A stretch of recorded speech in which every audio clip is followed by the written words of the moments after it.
all the difference. A message from the Parenting Helpline and Ad Council. You're watching Business Access TV. Business Access TV. Business Access. Business Access TV. Serious. Serious. Serious about business.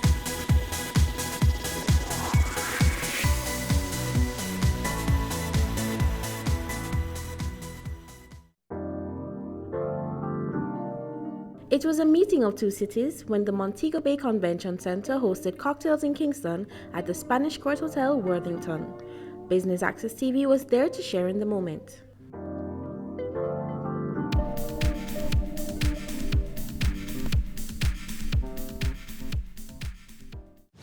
First and foremost, on behalf of the team, I want to say a heartfelt thank you for being here. You could have been at other places, you could have been at other events, you could have been at other functions, but you found the convention center team very well to join us. So thank you again. All right? And so to go into this, again, just welcome, a heartfelt welcome. The Montego Bay Convention Center team is here.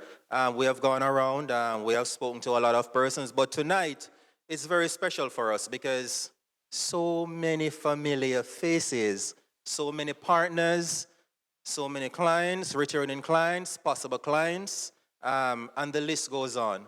So again, you will not hear me enough to say thank you, because that's a word that from the convention center, it's a part of us, and we really take pride in showing appreciation. This evening is truly special for us, for it has been a long time coming. Kingston has been a long time coming. And, Montego Bay Convention Center, of course, we opened our doors in 2011 and to the events and meeting industry. And, but connecting with our friends and our partners in Kingston has always been on the top of our mind. Over the years, we have received substantial support from our clients in Kingston. Therefore, this event had to be in our cards. And of course, we have a large deck, but you're on top of that deck. And we know good things happen in Kingston. So like many other parishioners, we packed up everything and we headed into Kingston on the town bus yesterday. Some of the team came in, when was it? Monday. And they say, Aaron, the traffic. And I said, it can't be worse than Montego Bay. And we found ourselves here sitting in this room 5:30 because we've said there's not one partner that is standing in front of us now that is going to be here and not see a team member from the convention center representing. So again, team, thank you. Hopefully, any guest tonight, and this is not meant to mean anything, but any guest tonight that have never experienced the convention center, unfortunately, you're in the minority. But what we want you to do when you're in Montego Bay, please come and visit. Sit with us, have lunch. Let's tour you. Let's show you the technology. Let's show you what some of our partners in this room have done with us. We have transformed the convention center. And of course, there are many events. And one of the things that we had looked at is how we put all the assets, the available assets, through our vendors, through our partners, together to really make the convention center what it is. The purpose of the convention center was never a self-sustained entity. It's to really contribute to economic development. And what we're measured on is not only profitability, but our economic impact. And we've seen it, especially in Montego Bay. But one of the initiatives that we had is to bring Kingston a little bit to Montego Bay as well through our friends and partners that are here tonight. So the Montego Bay Convention Center represents opportunities, one for us to think differently and see possibilities for now and the future. The center firmly places Jamaica as a viable destination for meetings, conferences, exhibitions, and of course, a selection of certain sporting activity that relates to sport tourism. So while the honor is mine to welcome you, I always want to thank you for taking the time out in engaging with us. Think differently. That is what I want to drive in your thought process when it comes to the Montego Bay Convention Center. Let us work with the possibility.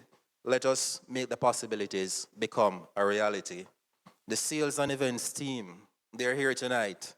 And I really want to identify the team members. I know when it comes to this part, they tend to just come together. And when I start to call the names, they're going to raise their hands and they're going to say who they are. And of course, we all know them. So leading the sales and events team is, of course, our director of sales and events, Miss Mavoy Smith. Of course, there's Mavoy.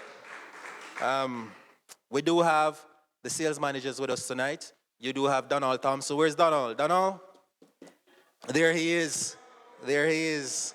Thank you, Donald. And of course, you have Alexia.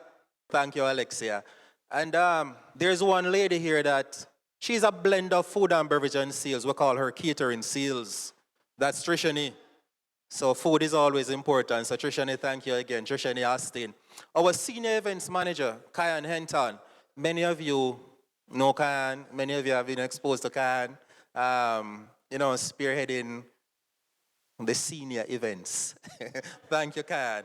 So again, we have one lady that keeps us together. She's Michelle Gordon. Michelle is really our executive assistant and of course sales administrator. Sometimes we're based on a property, based on an events, we're pulled left, right, and center. If it's not for Michelle Gordon, we term her MG, the acronym MG, we would be all over the place. So MG's responsibility is to keep us together, keep us focused, and also keep us well fed. Thank you. ASEAN, many of you heard from ASEAN, know ASEAN PR, marketing, sponsorship. What else? And he takes the beautiful pictures. So with your permission tonight, ladies and gentlemen, ASEAN will, of course, on social media. I'm still catching up with technology. Social media, Facebook, Instagram, InstaChat. I got that right? Just joking. Just joking. So again, that's a team that is here tonight. And they're out, and they're here, well represented. So, of course, Dr. Guntley, my second mother. Wave your hands for me, please. Thank you. John Woolcock, he heads up the events department for Jamaica Tourist Board. And of course, the Convention Center. We're now a part of the Ministry of Tourism. We're an agency under the Ministry of Tourism. John, very vital to our organization, very vital in terms of the partnership and to allow Jamaica to be recognized again, not only as leisure, but as meetings and conventions. Because really, the large groups that the Convention Center will and the future possibilities to bring into Jamaica, of course, will create that economic impact that we're pushing for Jamaica to recognize. Not only about profitability, but looking at economic impact, whether it be indirect or direct, to see how that trickles down for the entire geographic location to benefit. So again, that's the mandate and purpose of the Convention Center in partnership with our main sister agency, the Jamaica Tourist Board. So ladies and gentlemen, thank you again, and I do hope you enjoy the rest of the evening. Thank you.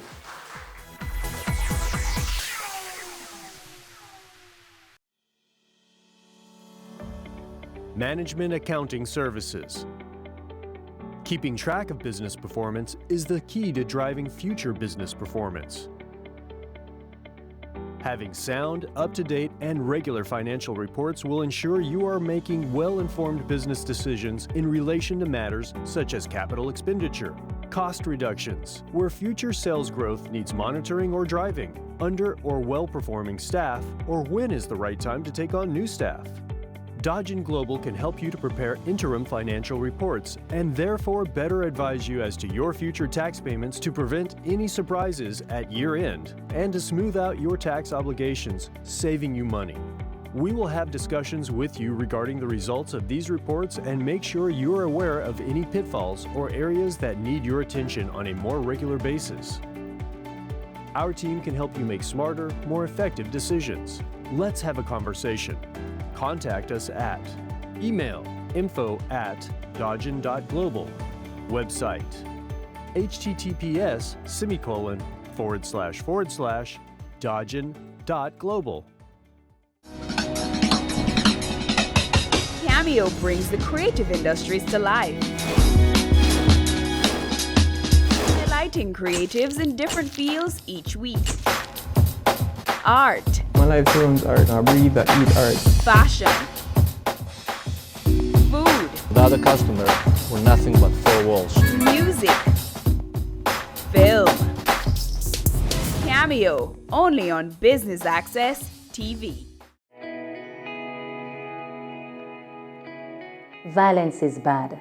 Violence against our innocent little children is terrible. Pretending not to notice when we know or suspect that a child is suffering is awful and morally wrong. In the words of the great Nelson Mandela, there can be no keener realization of a nation's soul than the way in which it treats its children. Think about that for a second. I have a voice. It's one of my gifts. I intend to use it on behalf of our children. No more violence against our children. Make your move to stop violence against our children right now. No more. No more. No more.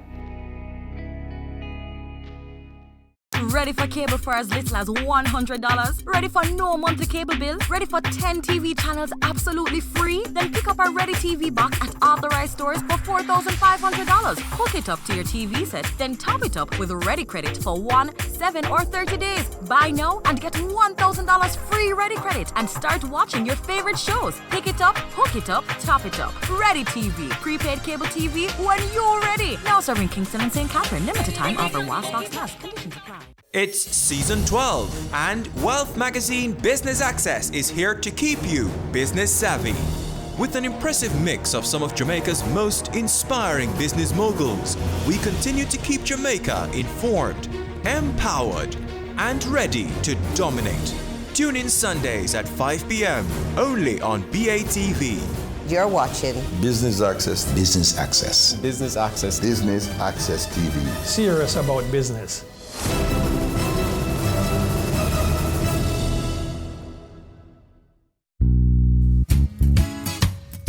Hey, what up, you guys? It's your girl, Vivica Fox, and you are watching Business Access.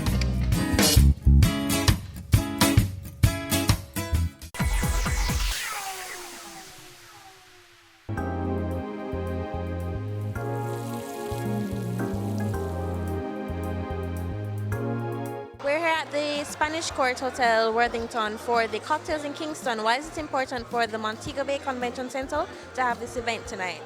It's very important to us because a few things that we have highlighted and wanted to bring forefront is that we recognize and appreciate our partners in Kingston, our clients in Kingston, our potential clients in Kingston. Of course, we do have these events just to mingle, just to share our thoughts process, not in terms of business, but just to get everyone inside a room. And of course, we just talk in a informal or formal environment, and we just get together. So that's really the purpose of our vendors, our partners, our agencies, from the ministries to our suppliers. We just get everyone in and show our appreciation. You mentioned the Jamaica Tourist Board as one of your major partners. How has that relationship been? It is excellent, and it is a relationship that has been in the making since our inception.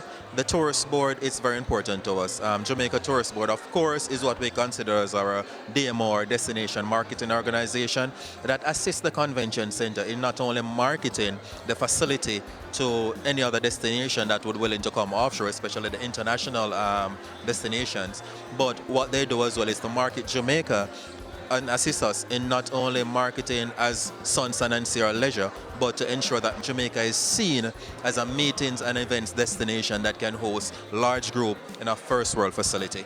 And speaking of that first world facility, tell us a little bit about the Montego Bay Convention Center and what people can expect from the venue. Montego Bay Convention Center, managed by SMG, a North American-based company that manages 85% of the public facilities in the world. Of course, First World, now we have a mandate to ensure that that First World facility is represented here in Jamaica. And of course, Montego Bay Convention Center opened its door in 2011 to the events industry. And what we really do is to host events I mean, regardless from your weddings to your largest expos, to your exhibition, to your conventions, to your sporting events, to your church events. So we're an all-inclusive package. We're a flexible facility. And what we do is to host any and every event. So that's basically what we do. And what to expect is our people. We have a set of well-trained staff, and events is our core business. And what we did in the initial stage is to ensure that our team members, they're fully aware of all aspects of event management, certified and also recognized internationally. So what you will expect from the Montego Bay Convention Center is the highest level of technology, the best aesthetics, theme, and the best management you can think of bringing your event from a thought process to reality. So that's what we're all about. And finally, now that you're here in Kingston for this event, what kind of connections are you hoping to make at Cocktails in Kingston tonight? Yes, we do have quite a few corporate partners in Kingston, but what we want to do is to bring Kingston to Montego Bay. You know, get Kingston to come to Montego Bay, see what the convention center is all about. So for potential clients that we do have, it's just to mingle, to invite them, just to, you know, a short presentation, show what we're about, and then of course to invite those potential clients down, and of course get them to know the convention center, come in, explore the property, do inspection, see the technology, see the staff, meet the people, meet the strength behind the asset, and then of course we go from there. So in a sense, it's really to have Kingston in Montego Bay, and of course to expand our business, which that's the whole intention.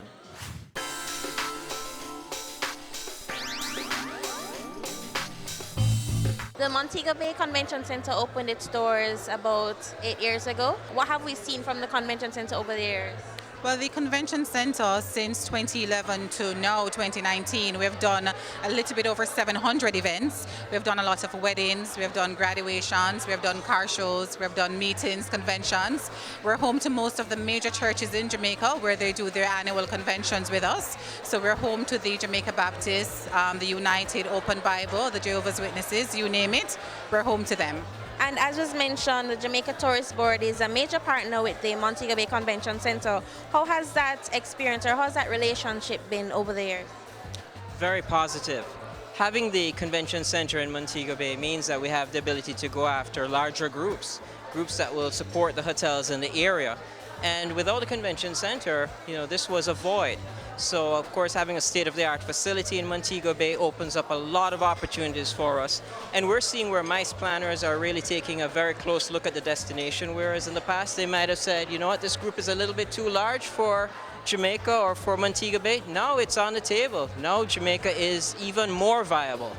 And can you comment on the impact this has had on the tourism industry over the years? The Montego Bay Convention Center, as Karen Benjamin, our interim general manager, mentioned earlier, that our core function is basically to support the community. So our aim is to bring in, as John just mentioned, the larger groups to Jamaica, so it will impact the hotels. So we basically get heads in beds. You'll have the coconut man on the roadside being able to sell more jelly coconuts, the cane man, I mean the nightlife, so the Margaritaville's, the Pier 1s, you name it, so it's like a domino effect. So all partners involved will be able to get a piece of the pie. And it's only been here since 2011, so can you comment on what impacts has been made to tourism before and now? Well, again, as Mavoy just mentioned, it's all positive in the sense that we're getting more business, increased business, more visitor arrivals coming in.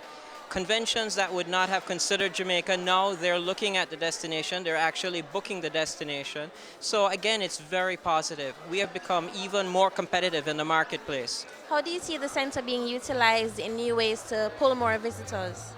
We are trying to focus more heavily on the sporting events. So as it is now, we host the NCAA, that's a basketball competition, every November, and this competition is aired live on CBS. So not only Jamaicans get an opportunity to see what can happen at the convention centers center, but persons internationally will be able to see what we're doing, and they may think to say, okay, so I can bring a sporting event to Jamaica. So it's not just meetings and conventions. We're pretty much multifunctional, which is why in our different spaces at the convention center, there's nothing fixed. So whatever the event is, we can accommodate it. If it's a car show, we can do it. If it's basketball, we can do it. If it's taekwondo, we can do it. So you name it, we can do it. And anything new from the tourist board that you can mention? The Jamaica Tourist Board is always looking at new opportunities. We have a very strong team in the market, so we are pursuing a lot of new ventures. So it's going to be great for Jamaica moving forward. We're seeing it in our visitor arrivals. It continues to grow. And again, it's going from strength to strength. But we have a gem in MBCC, no question about it. And all of our partners, from the hotels, the DMCs, the attractions, it's all very good.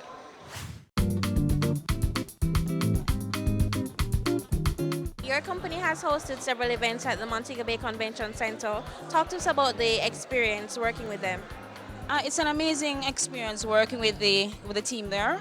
One of the wonderful things about the convention center and the team is that level of engagement. They take on your project as if it's their own, and they're really involved from start to finish. And it's something that you really appreciate as a project manager and an event manager, because you want to be assured that all of the details of your event are taken care of. Usually you're planning an event from Kingston at the Montego Bay Convention Center, so having that level of oversight, that level of attention to detail is really very important to us. So it's something that we really appreciate.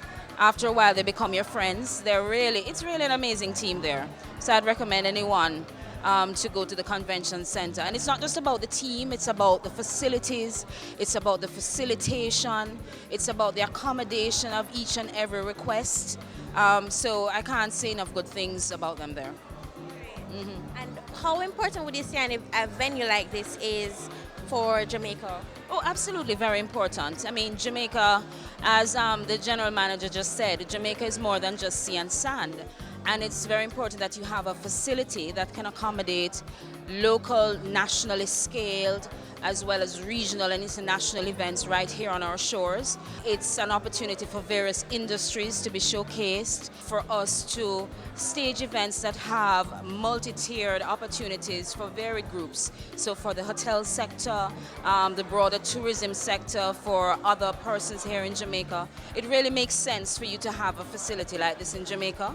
And I can only wish that they go from strength to strength in terms of the range of services that they offer that will ensure that we entice as many people here as possible to utilize the services and the facilities that are here. Hi, I'm Peter Shakir from Event and Entertainment Services.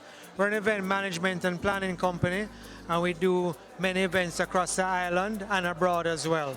We also own Jamaica Bridal Expo, and this is my partner, Joanne Paxton, and she'll talk to you a little bit about hosting Jamaica Bridal Expo at the Montego Bay Convention Center. We've hosted the Jamaica Bridal Expo at the Montego Bay Convention Center for the past 6 years, and Jamaica Bridal Expo is at home at the Convention Center. Everything is positive about the venue, the grand ballroom, what you have the expo in, the conference room where we hold a conference on the first day of activities for the expo, and the staff at the Montego Bay Convention Center is absolutely amazing.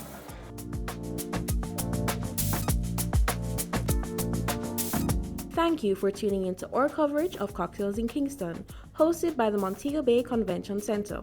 You're watching Business Access TV, serious about business.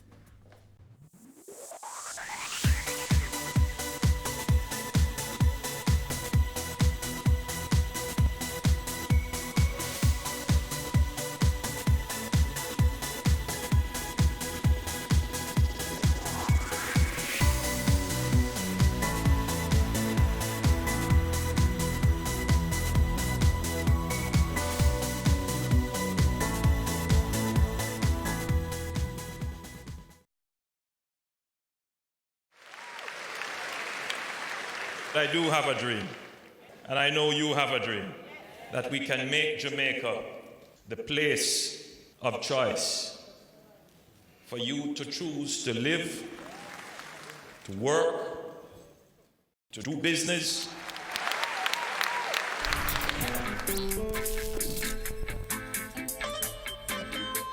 We are going for the Jamaica we want.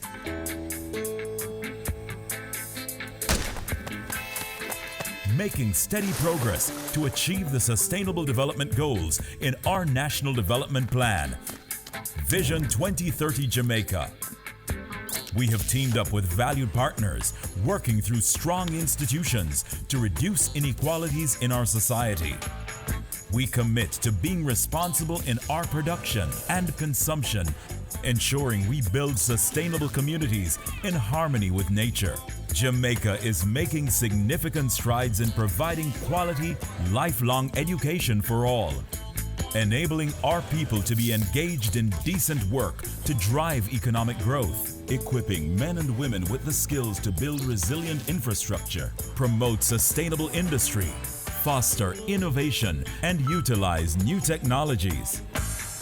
Urgent action is being taken to manage natural resources responsibly, protecting clean water sources, ensuring access to water and sanitation for all, diversifying to alternative energy sources, conserving our environment and sustaining life below water and on land. Jamaica is making moves to ensure healthy lifestyles for the well-being of our people. We're promoting sustainable agriculture to achieve food security, improve nutrition, and end extreme hunger, putting in the work to end poverty in all its forms. We're on track in achieving our Sustainable Development Goals through realizing our Vision 2030 Jamaica. We will leave no one behind. And I'm chilling right now because we're winning right now.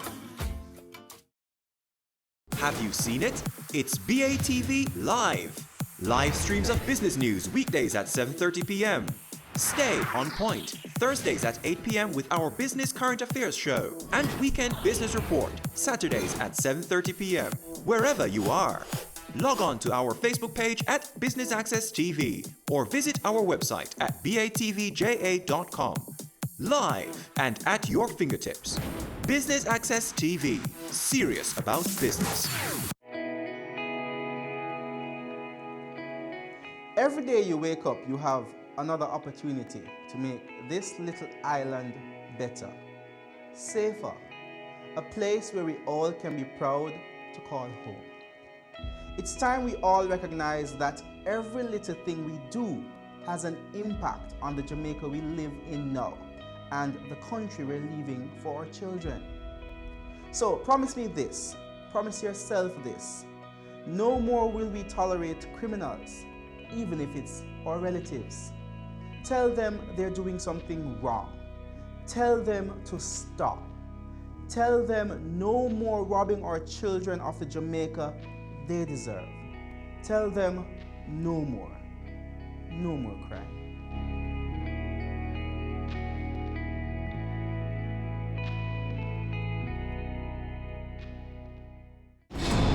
We are back with another exciting, innovative, and inspiring season. It takes a lot of stick-to-itiveness, being consistent and persistent in whatever you're doing. That's the bottom line. Business exists to add value to people's lives. And if we're not doing that, might as well we lock down the store and just call it a day.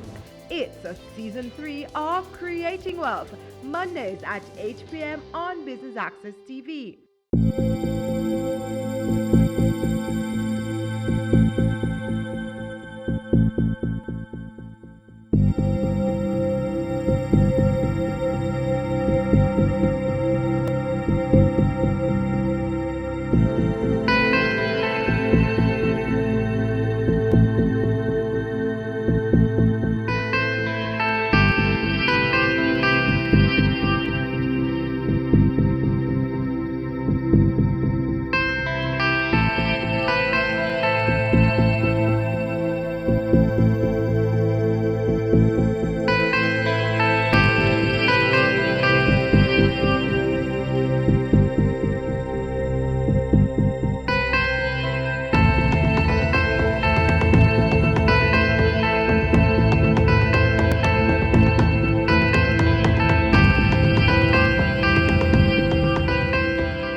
Life, your trusted source for useful health and wellness information, lifestyle tips for the mind, body, and soul.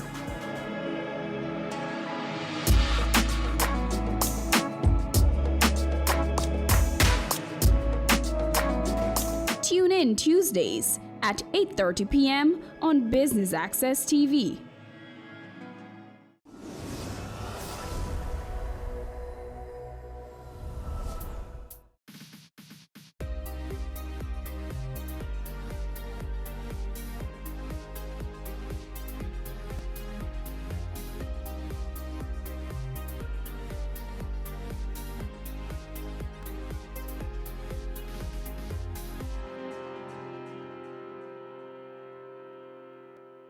It's the first Friday in the month of October, and you've just tuned in to your favorite television program, Jamaica Magazine. I'm your host, Audrey Williams. We have a lot in store, so please walk with me as I take you through the pages. Jamaica will host the second Tourism Resilience Summit of the Americas on October 9 and 10.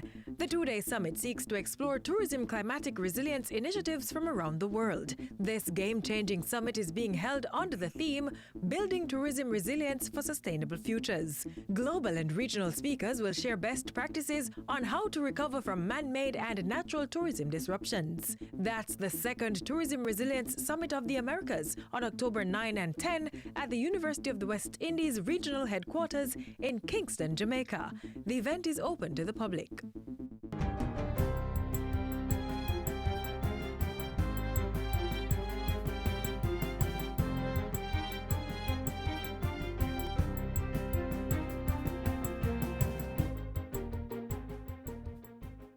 Good day, I'm Stephen McHugh, and this is your JIS News for Friday, October 4. Government will be reviewing the 2019-2020 budget to make allocations for the rehabilitation of damaged roads across the island. The cost for repair is approximately $640 million. 215 roads were either blocked or badly damaged from flood events in the recent months. Among the most impacted are roads in Clarendon, St. Catherine, St. Thomas, Manchester, St. Andrew, and St. Elizabeth. Prime Minister Andrew Holness says he will be looking to cut, postpone, or change some of the budgetary allocations to the Ministry of Economic Growth and Job Creation to deal with the emergency. We are not in a position to somehow find money ethereally. So what we will be doing is to re-examine the budget that we have and do what governments have to do, which is make priorities. Prime Minister Holness was speaking in Parliament Tuesday.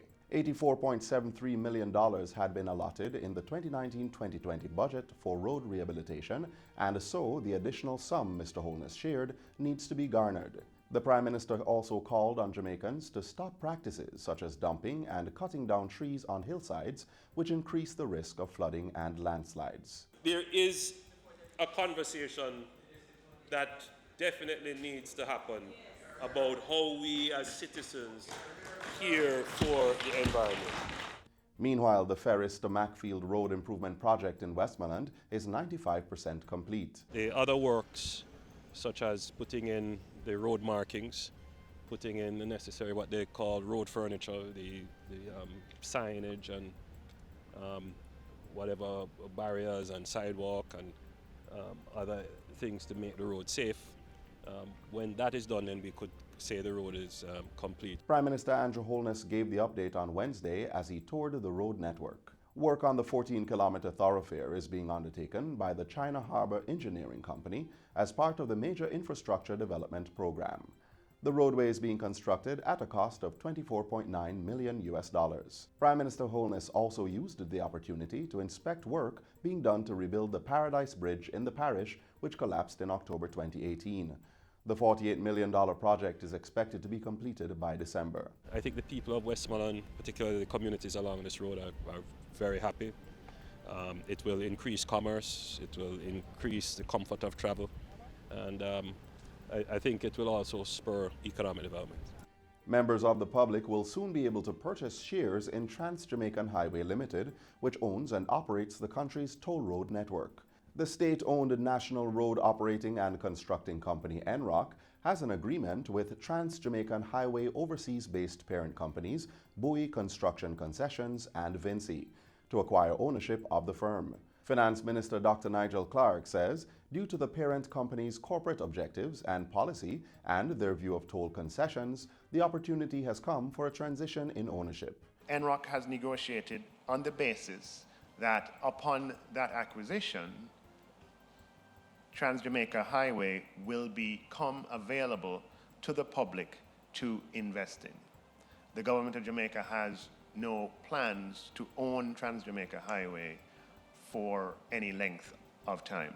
Dr. Clark was speaking yesterday at an announcement ceremony for the company to be listed on the Jamaica Stock Exchange. National Commercial Bank was selected as the IPO's lead arranger by consultancy firm PricewaterhouseCoopers, PwC, which serves as NROC's advisors. Dr. Clark said the Trans-Jamaican Highway IPO is likely to be the largest undertaken in Jamaica, surpassing that of Wigton Wind Farm Limited, which was executed earlier this year. Trans-Jamaican Highway are operators of the east-west leg of Highway 2000 between Kingston and Maypen Clarendon and the Portmore Causeway in St. Catherine. Minister of Justice Delroy Chuck says the list of divorce and probate cases in the court system will be cleared by the end of the year. The minister further shared that there are improvements in the completion rate of criminal cases brought before the courts since the start of the year. We are having results.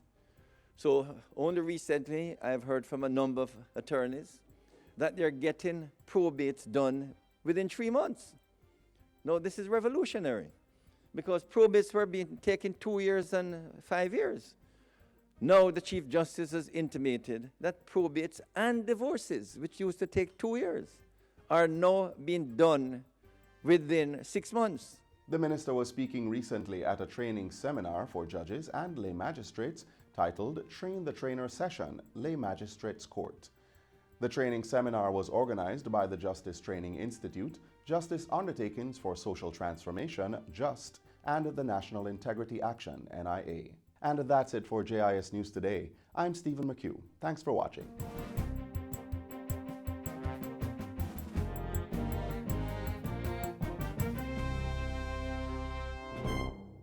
Garbage collection, maintenance of public sanitary conveniences, upkeep of cemeteries, provision of water shops, road improvement, street lights, poor relief programs, community beautification.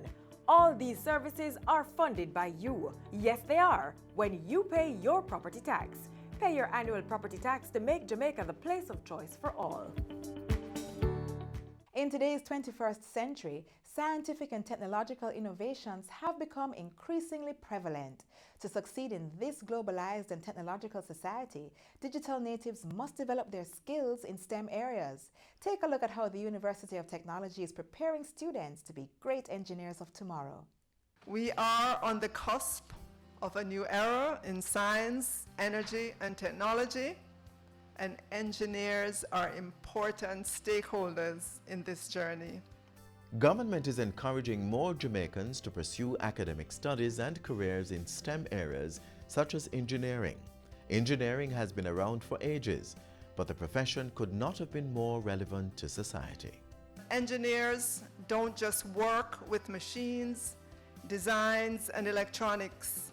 They use maths and science to provide innovation and inventions that shape our society and improve the way we live and work. The field of engineering can be broken down into 6 main categories, the oldest and most popular of which is civil engineering.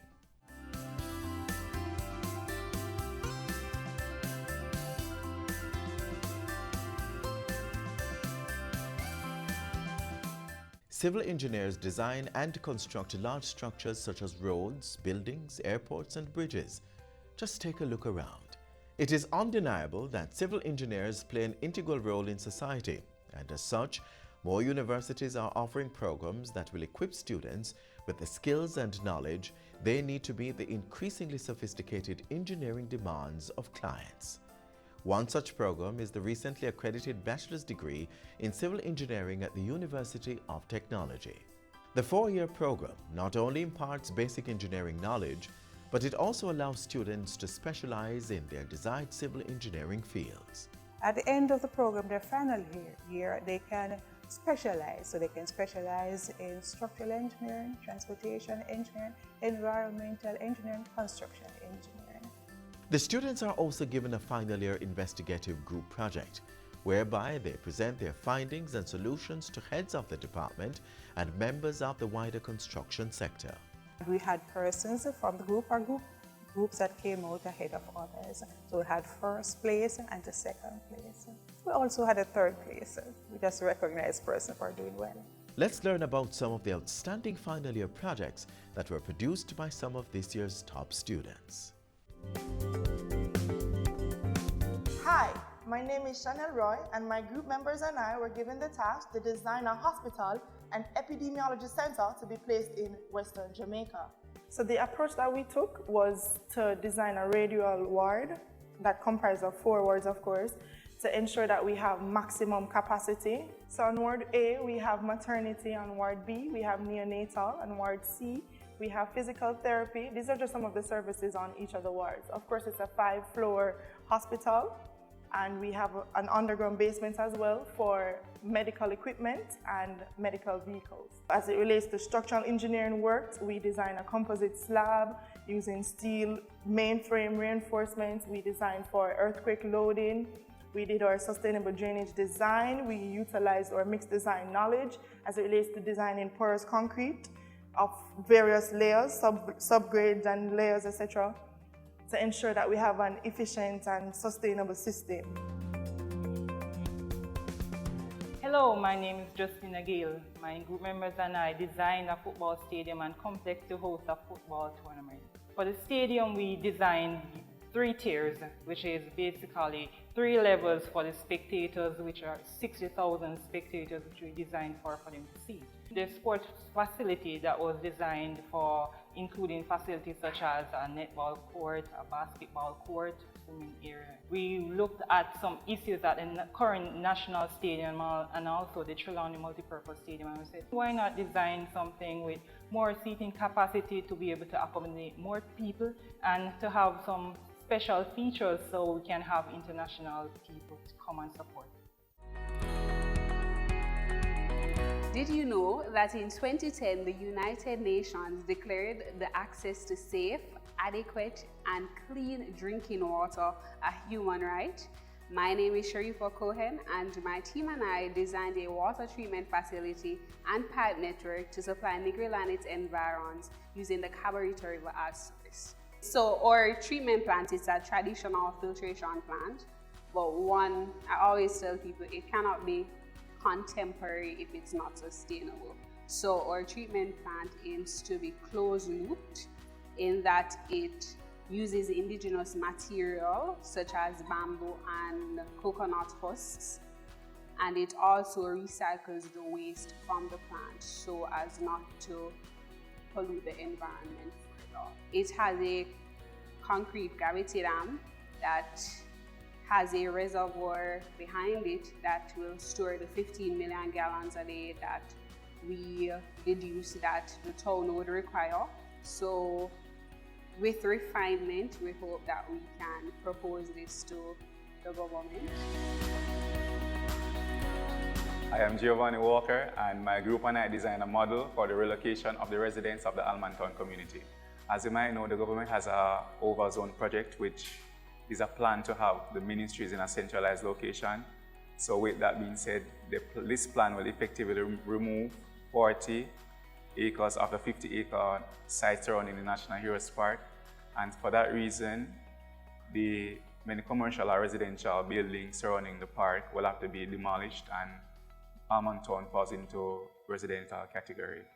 So my group mates and I decided that we will propose a solution for this very relevant issue. So we have decided to use 7 apartment buildings to relocate approximately 1,260 residents based on the statistics of a survey that was conducted. Our proposed relocation site is an approximately 86,000 square meter area plan at Upper Camp. We decided to use that site because it falls within a 5-mile radius so as not to greatly exaggerate the livelihood of the residents of the Almantown region. So there you have it. It's evident that these students are on the right path to becoming outstanding civil engineers in the near future. If you're a high school student who is considering a career in civil engineering, then the Bachelor of Engineering in Civil Engineering at the University of Technology is definitely a viable option. Here is what you need.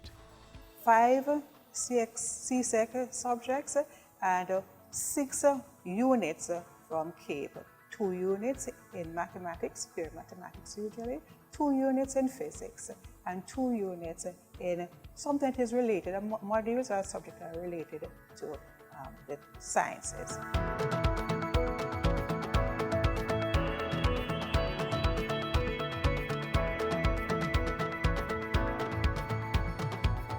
Motorists, when driving on the road, here are some simple reminders. Look out for and extend courtesy to all road users. Give plenty of room to pedestrians, especially in wet weather.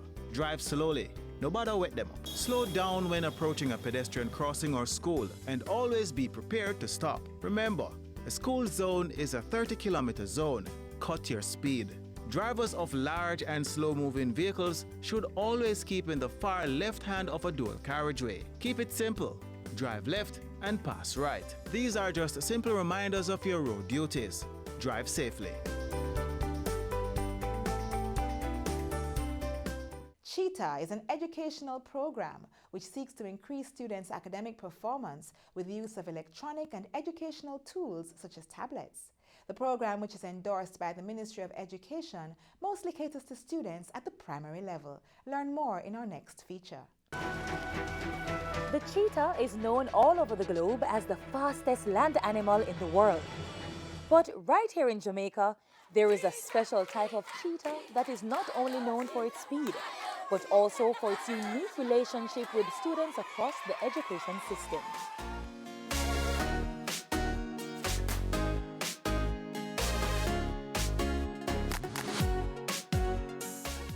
So our company name again is Cheetah. It's an acronym, Connect to Higher Education, Electronic Tools, Application and Help. So I thought it was more appropriate to definitely have a mascot, a live mascot that symbolizes our company. Our students have really liked it in terms of we have done dancing contests. So a lot of times we could see, how can you dance better than a cheetah. Okay, so here we go. Are we ready? Are we ready? All right, let's start.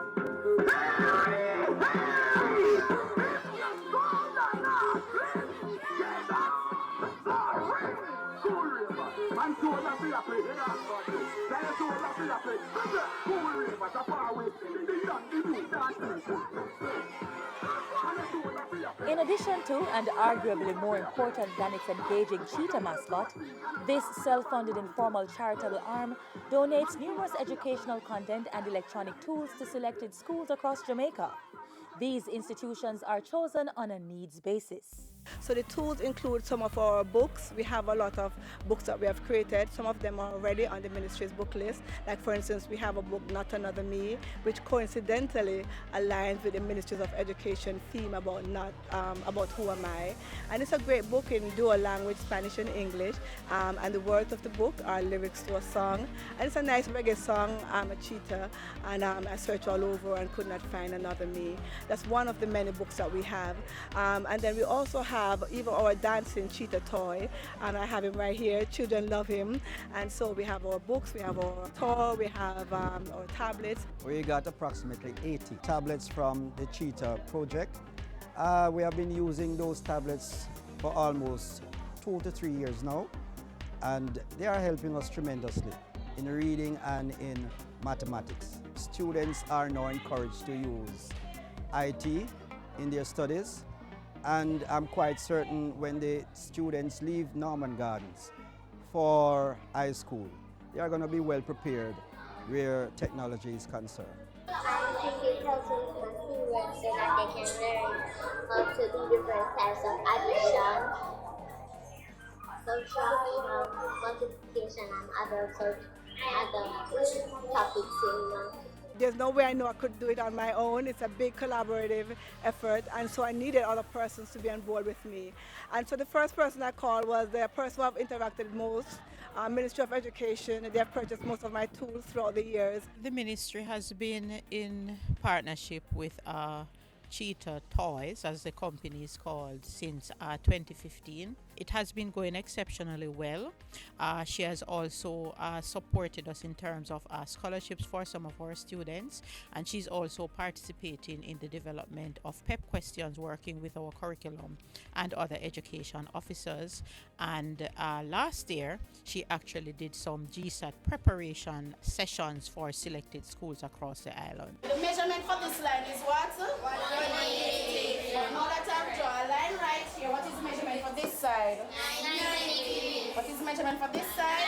90 degrees. Good. So you're going to pray, and you're also going to do proper planning and preparation, prevent poor performance. So what we're trying to do overall is just to inspire the children, to encourage them, and also to give them some of the tools that we believe will help them to excel.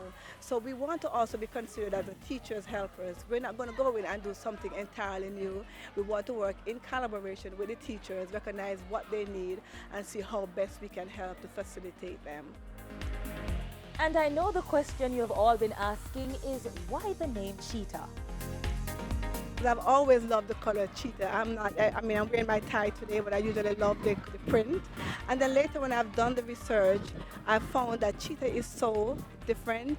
It has made a name for itself. It's the fastest of all the land animals. So I think that the cheetah has a lot to offer. And I think like cheetah, the students that we're trying to impact, trying to inspire, they could also make a name for themselves.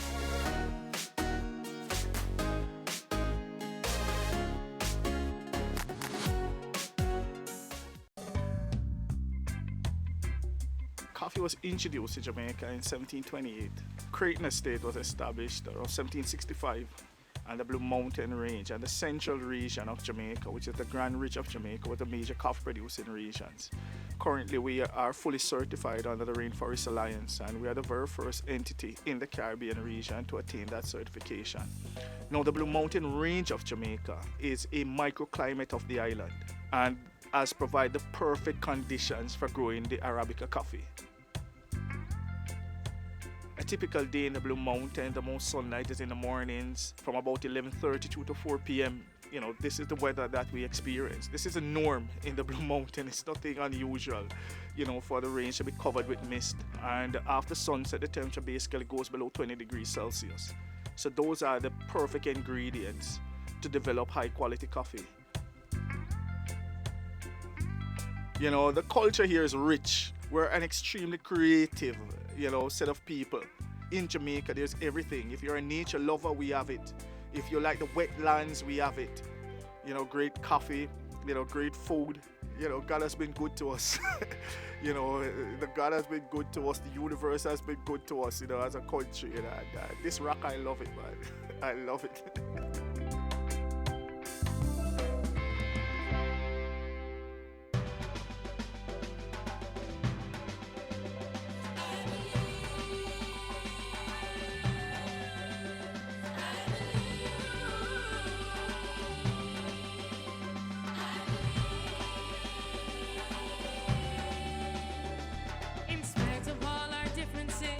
Along with all our problems, I believe.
And this is the end of our story, but only for today. Relive the information-packed program by visiting gis.gov.jm or our YouTube channel. Don't forget that you're able to connect with us on Twitter, Facebook, Instagram, and our mobile app that's smartphone compatible.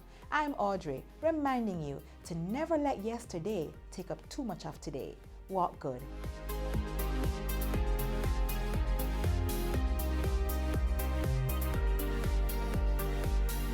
This has been a production of the Jamaica Information Service, the voice of Jamaica.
Cameo brings the creative industries to life,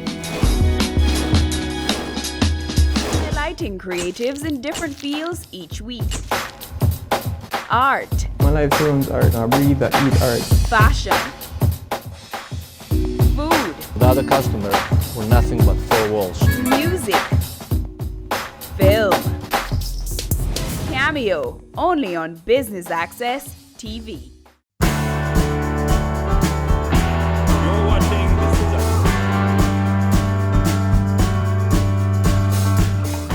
Ready for cable for as little as $100? Ready for no monthly cable bill? Ready for 10 TV channels absolutely free? Then pick up our Ready TV box at authorized stores for $4,500. Hook it up to your TV set, then top it up with Ready Credit for 1, 7, or 30 days. Buy now and get $1,000 free Ready Credit and start watching your favorite shows. Pick it up, hook it up, top it up. Ready TV. Prepaid cable TV when you're ready. Now serving Kingston and St. Catherine. Limited time offer while stocks last. Conditions apply. Have you seen it? It's BATV Live. Live streams of business news weekdays at 7:30 p.m. Stay on point Thursdays at 8 p.m. with our business current affairs show and weekend business report Saturdays at 7:30 p.m. wherever you are. Log on to our Facebook page at Business Access TV or visit our website at batvja.com. Live and at your fingertips. Business Access TV. Serious about business. I'm Adam Stewart. This is Business Access TV. Serious about business.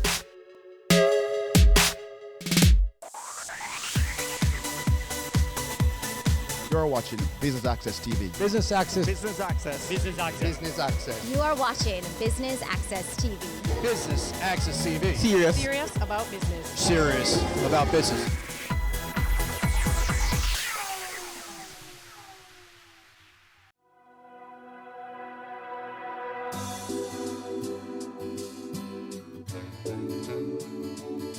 Phosphorate in partnership with Nexans and Siemens brings to you Jamaica's largest electrical expo, and Business Access is here today for a two-part coverage. I'm your host, Amita Prasadweb, and thank you for tuning in. Please stay tuned for highlights.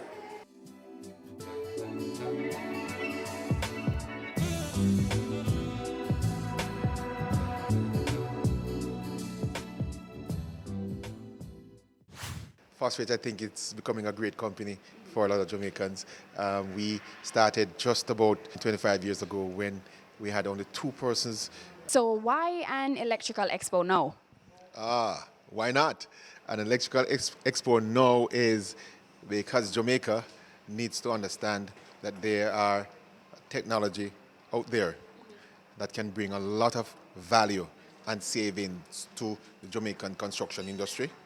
And so we need to, one, get that knowledge that we have with our partners to the consultants, to the contractors, the engineers, and even the schools, the educational institutions, so they can now start building this kind of a energy saving efficiency in their project.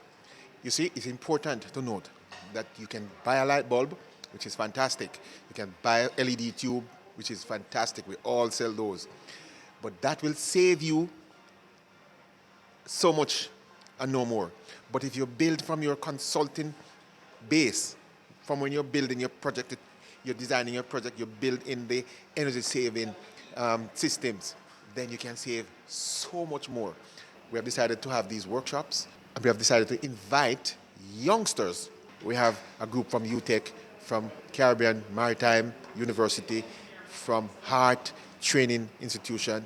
We have a couple more training institutions, and I think the number I have of them coming here today is maybe 150 of them in total. And they are being taught how these products work. Some of these products they would have heard about by reading books or whatever it is and so on, but now they can see them, they can feel them, and they can touch them. And that's what we are bringing to Jamaica today. Picture this grand ballroom without lights, from the beautiful chandeliers, this stage without the use of this microphone, your factory spaces without pumps and conveyor belts, your homes without refrigerators. Hard to imagine, isn't it? Well, all of what you have just imagined yourself without has been made possible by electricity. And that is what we celebrate today at this, the inaugural Electrical Expo, being presented by Fosrich Company Limited and their partners Nexans and Siemens. And on that note, we take a short break, but more when we return.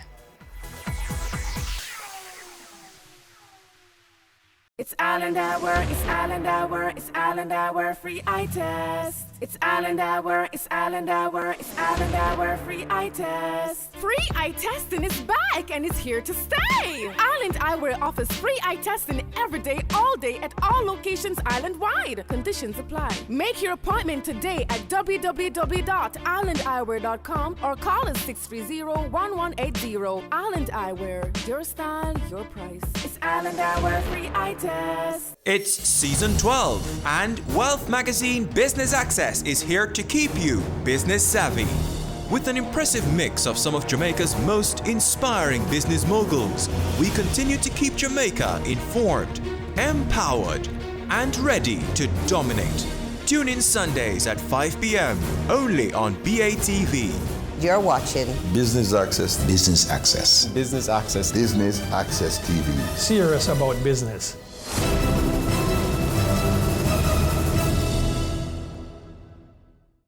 Business current affairs you can relate to.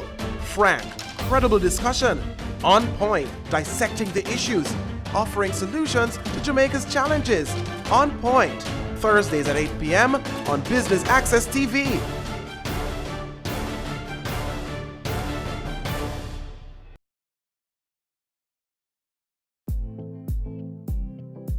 Stay current and gain more information on the ever-evolving industry of real estate on Home Sweet Home, Sundays at 4:30 p.m. on Business Access TV.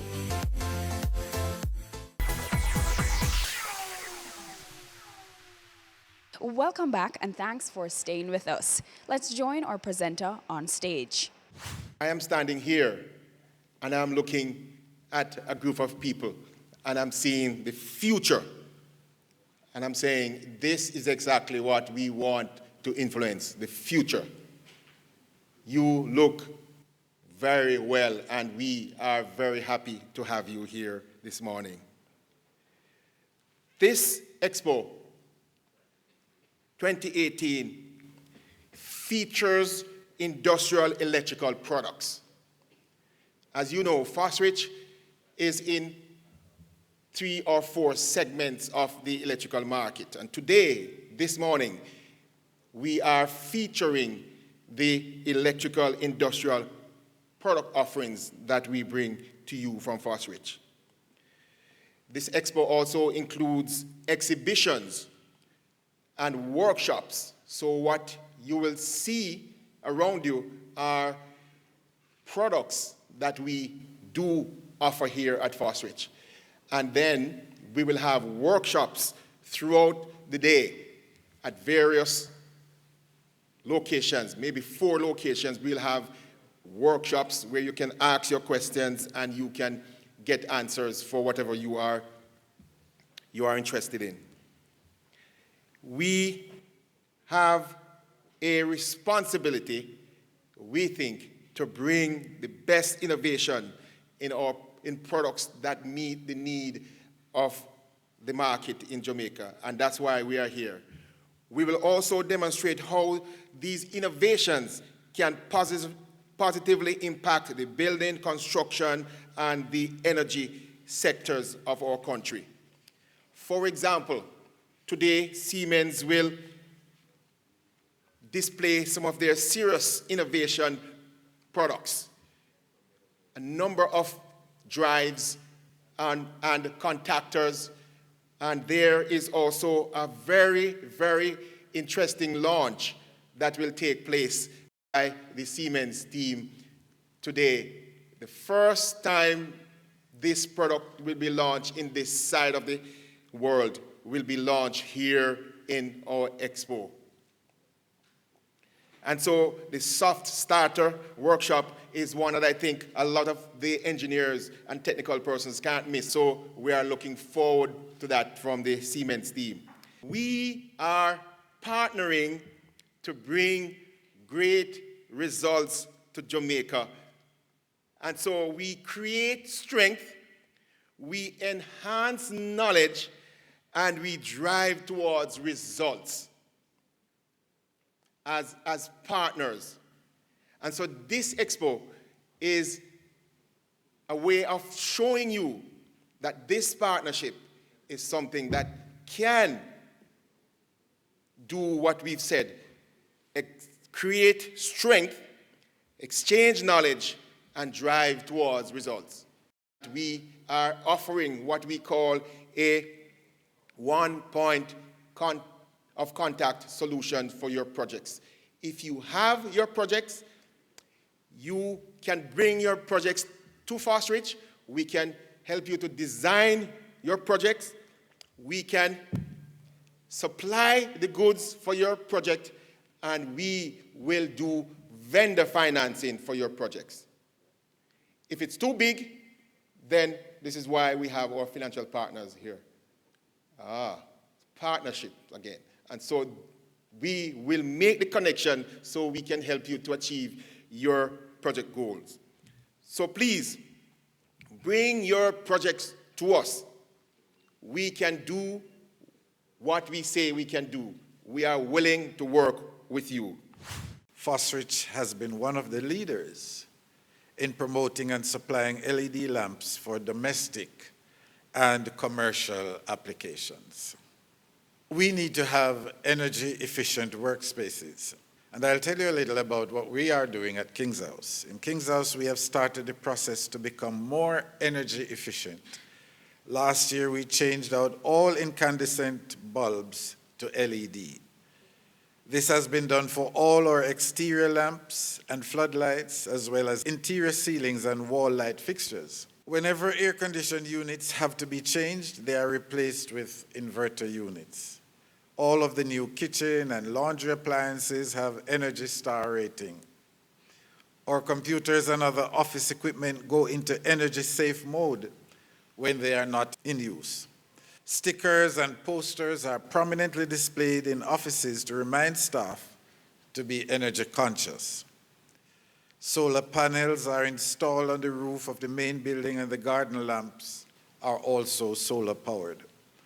4 years ago, the Ministry of Science, Technology, Energy and Mining, MSTEM, applied tinted window film to the panes and windows in the main building and the administration block. This has helped to reduce cooling costs in the buildings. These initiatives have resulted in significant savings in our electricity bills. I think, ladies and gentlemen, that householders persons in the building and construction industry, the electric companies, power producers, civil society in general, and the government have acknowledged and are very aware of the importance of energy efficiency and renewable energy in reducing energy costs. This will bolster the economy and contribute to a healthier environment.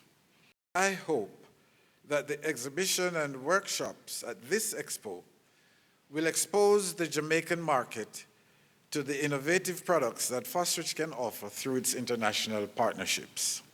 If last year's expo is anything to go by, participants will be in for an eye-opening exhibition of products and informative workshops as the company celebrates its 25th anniversary this year.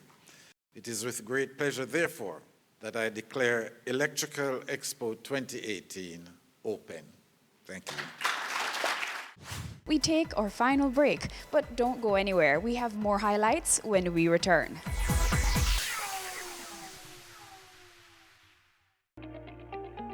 Taking the pain out of the audit preparation. Crow Jamaica now offers audit management services, AMS.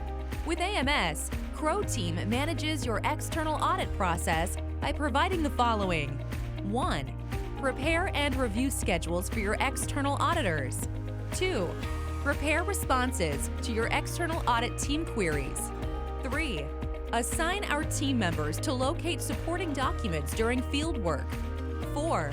Draft financial statements in accordance with IFRS to supply to your external auditors. 5. Provide guidance to your internal accounting staff regarding classification and recording of transactions. 6. Review your general ledger for accuracy. 7. Prepare necessary journal entries. 8. Prepare fixed asset register. 9.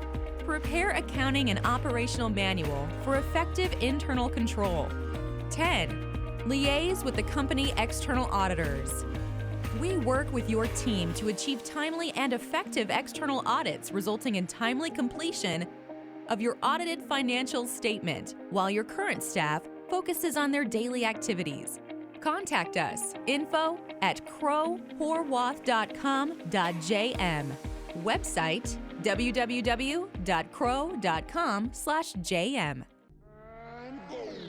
Career Moves has always explored interesting careers, highlighting all you may not have known about them. This season is no different. Coming back to Jamaica, everyone's like, Fizzy what? Fizzy who? When you find a bright boy or girl in the class and people say, what are you going to be? The parents will say, you have to go be a doctor, you have to go be a lawyer. Nobody says you have to go be a politician. Let me see your hands! Tune in Tuesdays at 8 p.m. on Business Access TV. Your business matters. Business Access TV offers you the most innovative and effective advertising solution for your business, specializing in B2B sales, cost-effective solutions, the customers you want, the repetition you need. No matter the size and nature of your company, your business matters. Call us at 876-618-2870 or email us at sales@batvja.com. Business Access TV, serious about business. Ready for cable for as little as $100? Ready for no monthly cable bill? Ready for 10 TV channels absolutely free? Then pick up our Ready TV box at authorized stores for $4,500. Hook it up to your TV set, then top it up with Ready Credit for 1, 7, or 30 days. Buy now and get $1,000 free Ready Credit and start watching your favorite shows. Pick it up, hook it up, top it up. Ready TV, prepaid cable TV when you're ready. Now serving Kingston and St. Catherine. Limited time offer while stocks last. Conditions apply. Cameo brings the creative industries to life, delighting creatives in different fields each week. Art. My life turns art. I breathe, I eat art. Fashion. Food. Without a customer, we're nothing but four walls. Music. Film. Cameo, only on Business Access TV. Thanks for staying with us. If you are just joining us, we are here at the Electrical Expo. Please stay tuned for more highlights.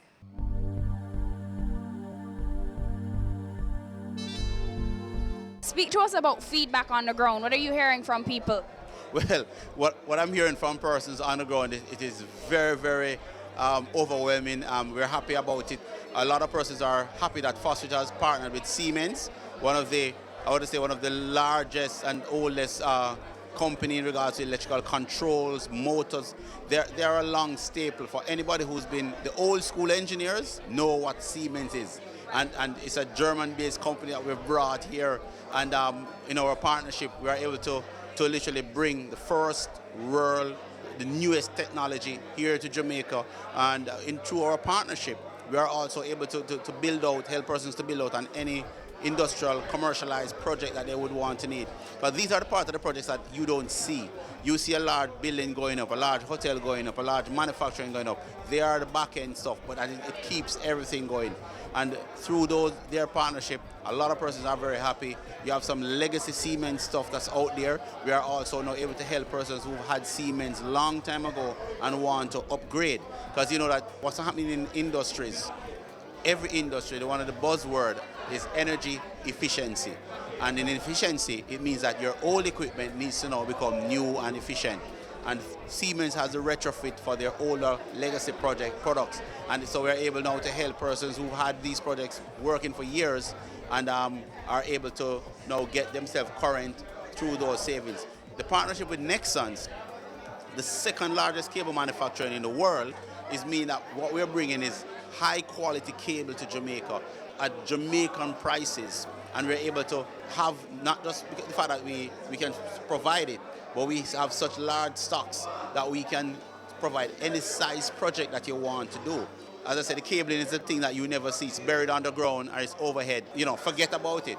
But it is really what moves us. All our power that comes from a utility comes through cabling, just to show you how important it is. And we do from residential cables up to what we're talking about today, the higher cables, the SVA cables, XLP cables. Now those may sound like French words for your acronyms, but those cables are very important. Cables that can operate in salt type conditions. So if you're doing, say you're doing a hotel or a guest house, 4 or 5 hotels on the north coast, and you're doing work on towards the sea and you have your building set up there, you have special cables that can operate in that kind of climate.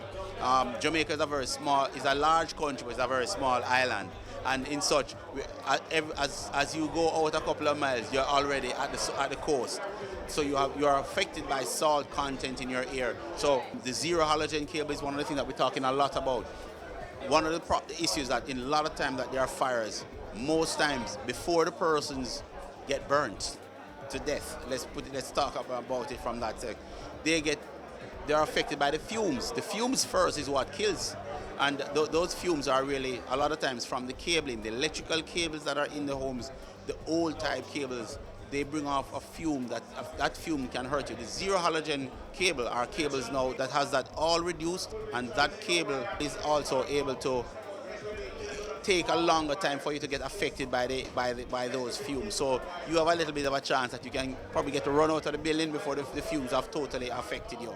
And so, as I said, Nexans is a French company. So Fostage went to Europe. We went to Europe, and we got 2 of the biggest powerhouses in Europe to partner with. We've also partnered with GE through Current and Philips. We're doing a lot of LED lighting. So all of the current LED lighting that you're seeing, you see our utilities are changing out the street lights. After we did Sabina Park and lit Sabina Park, Fostage as a company said, hey, guess what? If we can bring this value to Jamaica, even as a simple sporting event, we are saying that let's bring it everywhere. Let's bring it to your homes. Let's bring it to your offices, your factories.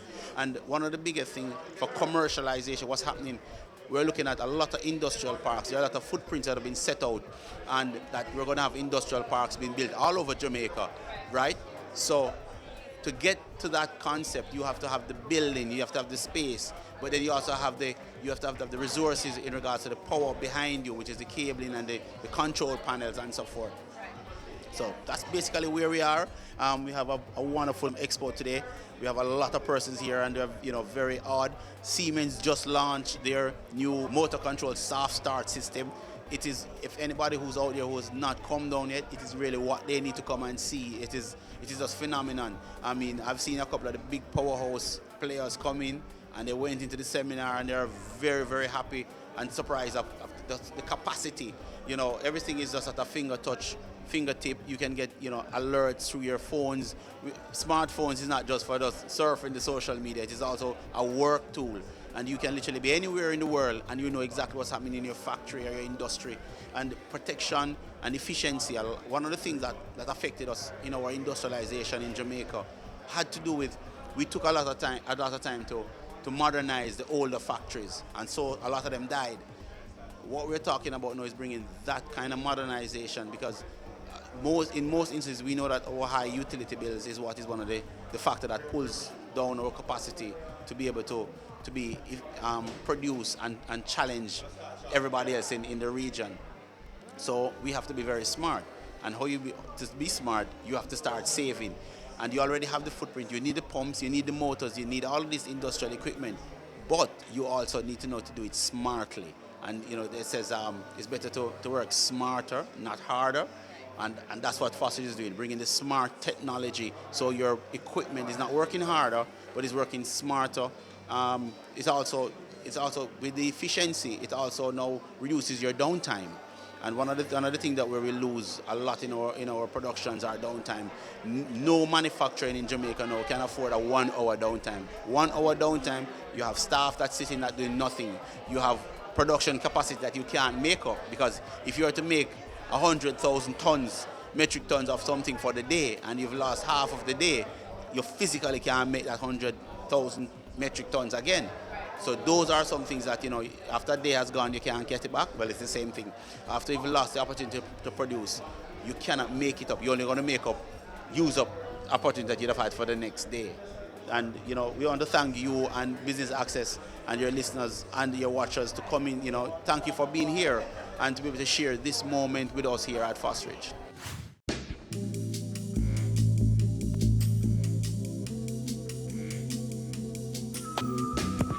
What most persons know in Jamaica are breakers and panels. And if you're in the industry, we have I think some samples of some of the Siemens products that we stock. Now, we have a wide range of breakers that we literally keep in our stock. We have molded case circuit breakers, and these ranges from as low as 15 amps up to 1,000 amps. Now, these are what you're using in your various power line panels, your disconnect switches for your generators, and these are available in various wattages and various amperage and voltage based on the capacity. Different lug connections. There are different types that are available. We have the Siemens lines of these are their transformers, and we do the full range. We stock anywhere from 5 to 40 kVA transformers in various voltage scenarios, 415, 440 volt.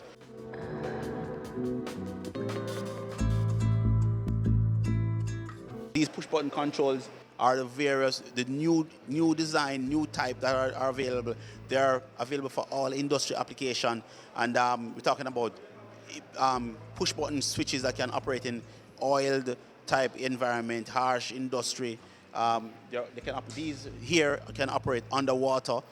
So, you know, your wet, damp locations, you can have your start, stops, various switches. We have different key type scenarios where you can set up to give different application or different authorization to persons who are able to turn these off. Push button switches in all various push starts. This is one of the things that is big for Siemens, and for industries, you want hard, robust switches. The worst thing is to have your product, your plant go down because a switch to start the product is now down because it can't manage the rugged environment. The versatility for Siemens is that we have switches and push buttons and control switches for any application that you have available. In continuing with the Siemens line of products, this is a staple in any industrial application, any large electrical application. These are industrial P-line panels. We I think affectionately most persons just call all of these panels power line panels. And we have available in stock at Fosridge from P1, which is power line 1, down to a power line 5. You know, these panels are able to operate even outdoor in outdoor applications, so you can have your large electrical cables come through into these panels. And that brings us to the end of part 1 of our 2-part coverage of the Electrical Expo. I've been your host, Amita Prasadweb, and thank you for tuning in to Business Access TV, serious about business.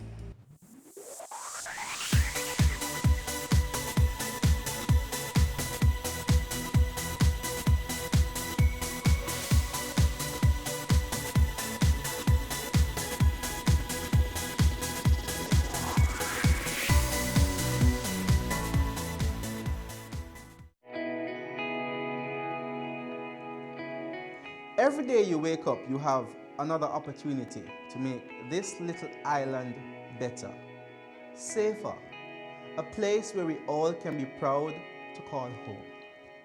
It's time we all recognize that every little thing we do has an impact on the Jamaica we live in now and the country we're leaving for our children.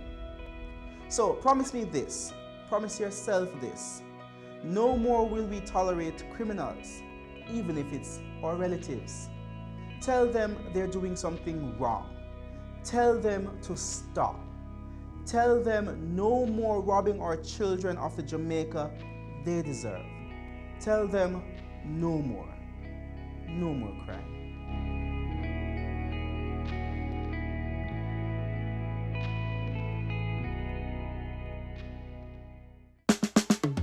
Caring Hands Season 3 continues to effect change in a changing environment.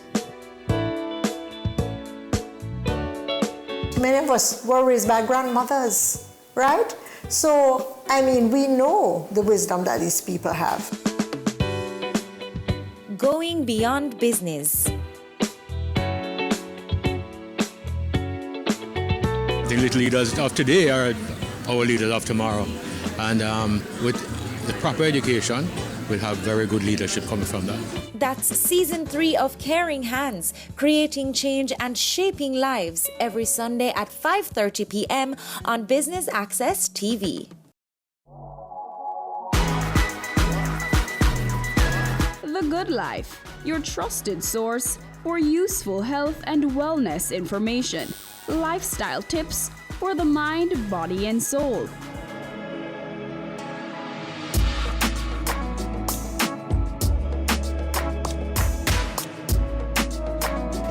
Tune in Tuesdays at 8:30 p.m. on Business Access TV.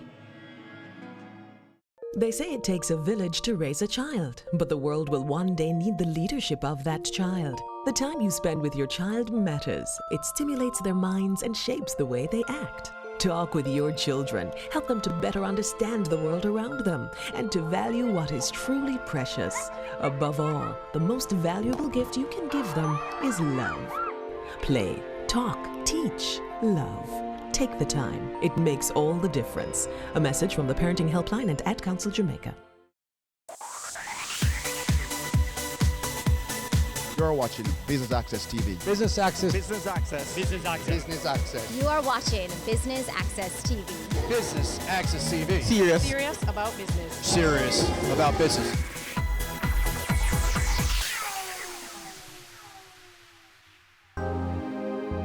Welcome to part 2 of Business Access TV's coverage of Jamaica's largest electrical expo, the Electrical Expo, right here at the Jamaica Pegasus, brought to you by Fosridge in partnership with Nexans and Siemens. I'm your host, Amita Prasadweb. Please stay tuned for highlights.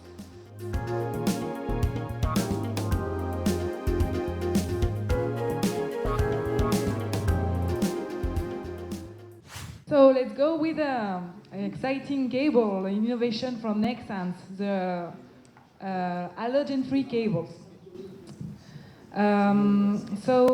We are very, like in Nexans, interested in finding new solutions, safety solutions regarding cables. So I'm going to tell you a bit why. So, according to analysis, 98% of death due to fire or caused by suffocation and inhalation of toxic fumes. According to firefighting experts, more than 50% of the main causes are due to problems with electrical systems, electrical issues. Easy to install cable solution for residential, industrial and public buildings. So what do we have? So that is in the agenda. So in practice, in a house, you have a different level of installation. Okay, you have the service entrance from the power networks, supply, distribution, and branch circuits. That's for a house. And for a building, it is that way. You also have from the public grid, then you have the service entrance, supply, distribution, and branch circuits. For all these parts, you need cables, no? To do the connections. As to develop other categories, it's 6A and 7A, 10 giga. So it's a lot. And now Nexans is developing the 8A category of cables, which is higher, but it's used for what? For military applications. I don't know if you're familiar with that, but we need the signal is 0 and 1. Now we are developing quantic information that we can code to for four digits instead of 2. So that is the next generation. It's yet an application. It does exist, but for military industry. So it's very early stage technology. But in the future, you will have your quantic computer. So it's for tomorrow. So it's terabyte, tera, not giga. So it's much more information. Talk to us about the main points in your presentation today. The main points were the safety-oriented cables, halogen-free cables, that doesn't allow to the fire to spread. And the other point was the local area network telecommunication cables. What's next for Nexans? Next, we hope to get better brand awareness here in Jamaica, to grow together with Forthreach, and I expect to go back very soon to see you again. Why did you attend? Because the School of Engineering includes the electrical program, which is electrical engineering, and we are always interested in what equipment is available to Jamaicans to see how we can ensure that our students get the best experience. I find science exciting, so it's a learning experience in terms of getting the information, understanding how simple things that we take for granted works. And so it is a good thing that people who, whether you work in the industry or not, it is something that you should learn and understand the things that are actually around you in terms of electricity and the things that you pass on the street. You are passing street lights, you're passing stop lights and so on, and you don't even understand how they really work. And these guys are the ones who will tell you what's the background to all of these things. It's time for a quick break, but please stay with us more when we return.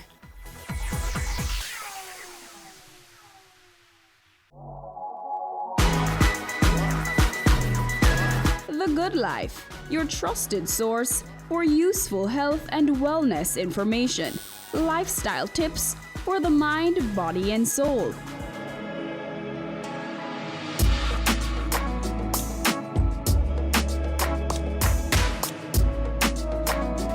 Tune in Tuesdays at 8:30 p.m. on Business Access TV.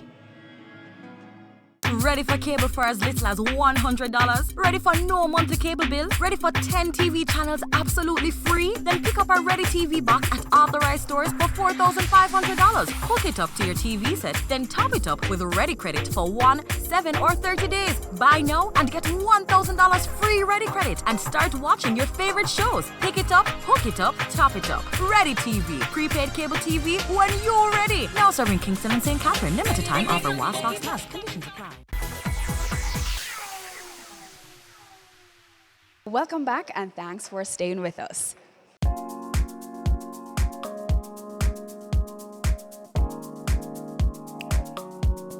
There are some students here, quite a number of students here. Why is it important that students attend expos of this nature? It is extremely important because one of the things I've found is that we're actually in the information age, but unfortunately people, we do not crave information the way I believe it was craved in times past. And so students are very much in that space now where they need to open their minds' eyes and become a little bit more familiar with what is out there in the world. And of course, the industry that we're in now, and in particular the energy efficient industry, because it's going to be impacting all of us, whether it is from a household standpoint or if it is from a business standpoint, all of us will be impacted in some way, shape or form. And so that is why it is quite important for students to be here to get this knowledge today in terms of the industry and its forward movement.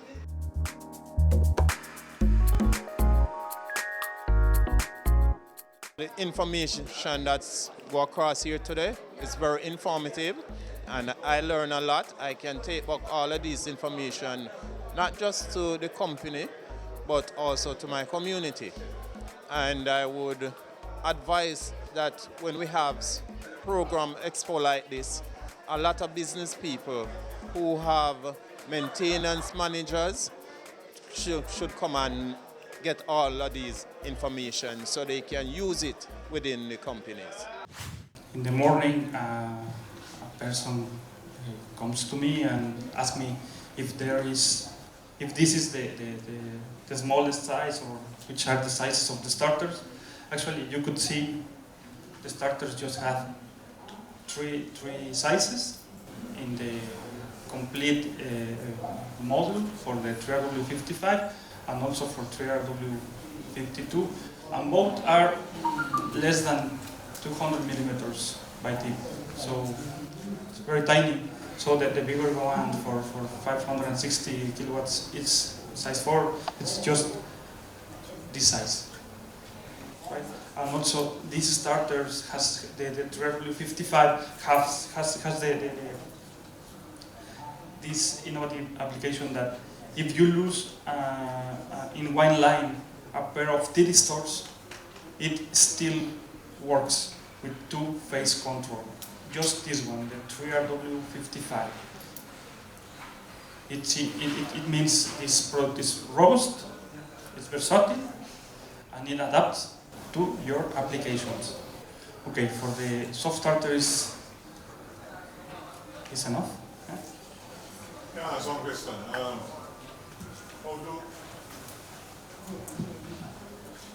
How does the starter react to unbalanced input voltages?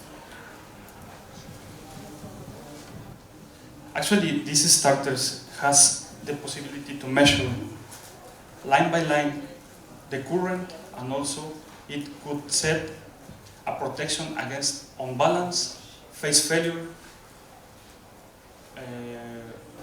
ground fault, and also it's a natural protection. It's overload on up to class 30 in this one. So since class 10A, it means 7 seconds at 8 times the nominal current, and it could protect against low voltage supply. You said this lowest voltage it could supply, and it will respect that. This product has the possibility when you buy the Profinet solution, the Profinet module for the starters. That's an optional component. You are buying also a web server inside this component. So it means since your telephone, with your cell phone, you could access to the same web of this component, and you could check out which is the current, the instantaneous current, all the status, all the failures, and also you could check out if the unbalanced status is. Sorry? Yeah, with the web server. It's in parallel of the Profinet application, and also it has a special application for the model with 2 ports of Profinet that you could establish an open communications protocol, OPC, with other components and also with an HMI without any PLC. So you could set almost up to 8 starters to just one HMI, the comfort panel version of Siemens, without any PLC. The communication will be directly with this one to this one. And with Profinet, of course, it's a rare communication. You need the PLC to display the status of the component in the panels. Let me say, this OPC application could be for local reviewing, and the Profinet could be for remote applications, remote reviewing, and that's the point. Talk to us about the main points of your presentation today. Actually, the main point of our presentation is the possibility to reduce cost and downtimes in the industry, and it's important for the attendees to stay in the conference because they will realize how to do these downtime reductions, and also they will realize how to do it and where to do it. So it's very important to reduce the cost of the implementation of a project, and also for reducing the time, for example, of a stop pump and stop motor. Why is it important, or why is the information important for the attendees here today? Because this information is used to communicate these smart control panels with a very bigger concept that is the Industry 4.0 that Siemens is managing worldwide. So they could see how it begins, and they will explain which the next steps of this concept. We take our final break, but don't go anywhere. We have more highlights for you after this.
Advertising solution for your business, specializing in B2B sales, cost-effective solutions, the customers you want, the repetition you need.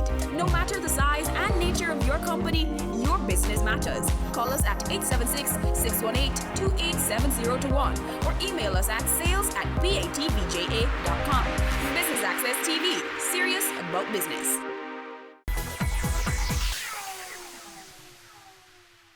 Thanks for staying with us. If you are just tuning in, we are here at the Electrical Expo. Please stay tuned for more highlights.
So what is the meaning of this video equipment? What is the objective that we have?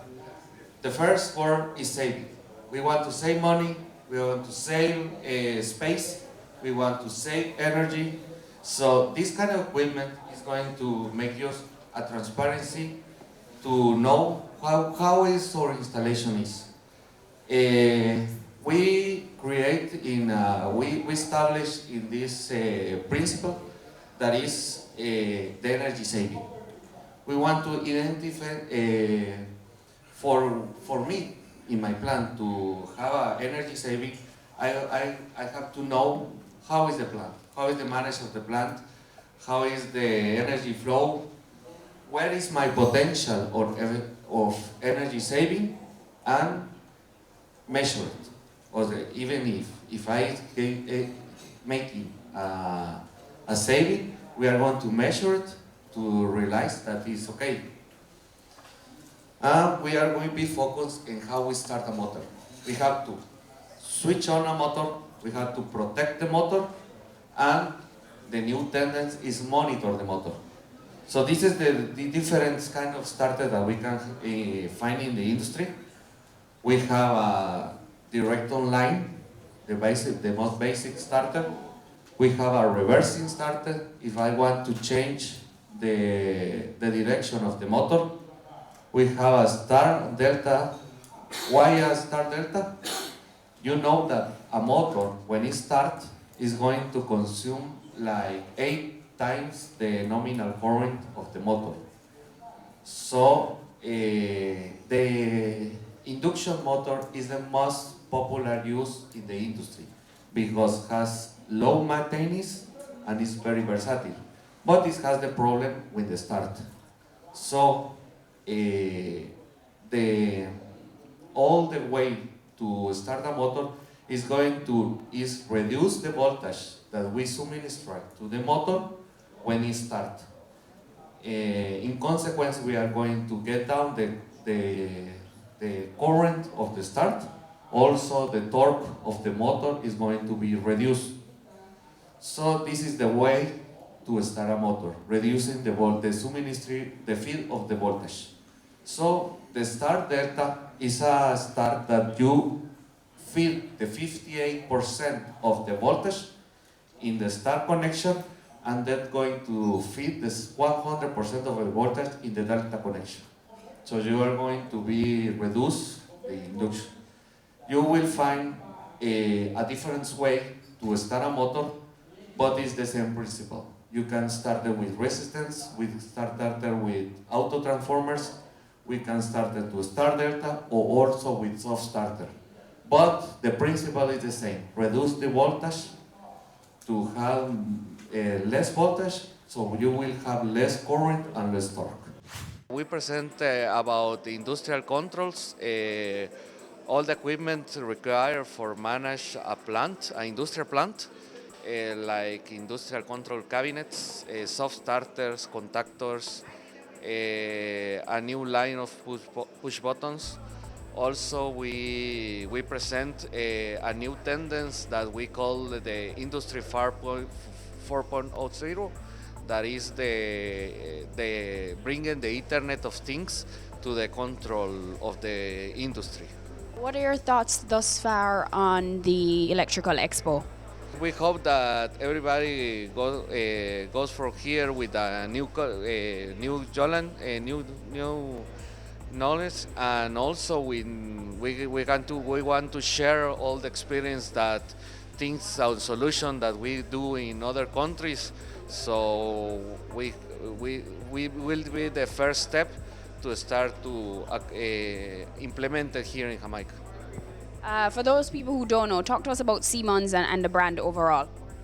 Actually, Siemens do like everything. We're in the distribution energy with the power generation. We are in control for industry, energy management, and also we have a division for medical equipment.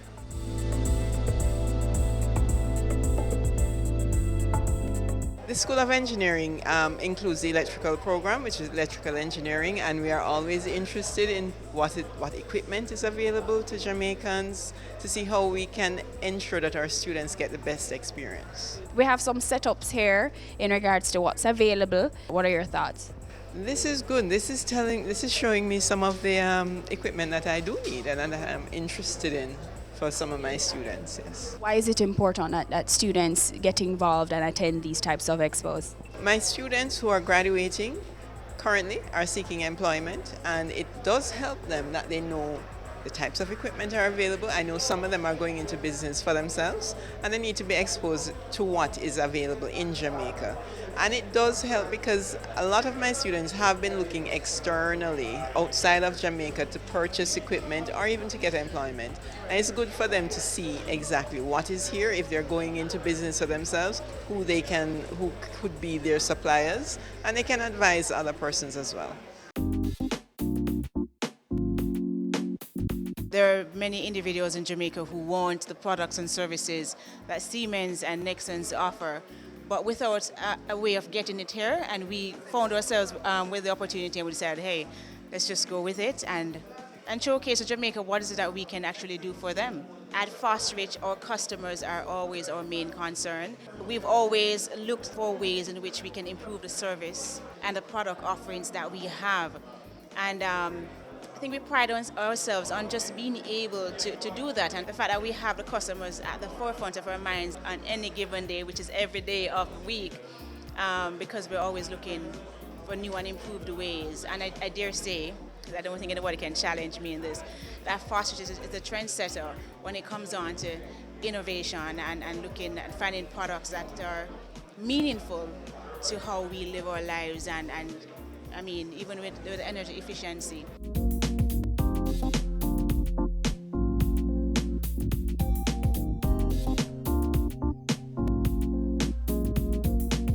And that brings us to the end of part 2 of our 2-part coverage of the Electrical Expo. I've been your host, Amita Prasad-Webb, and thank you for tuning to Business Access TV, serious about business.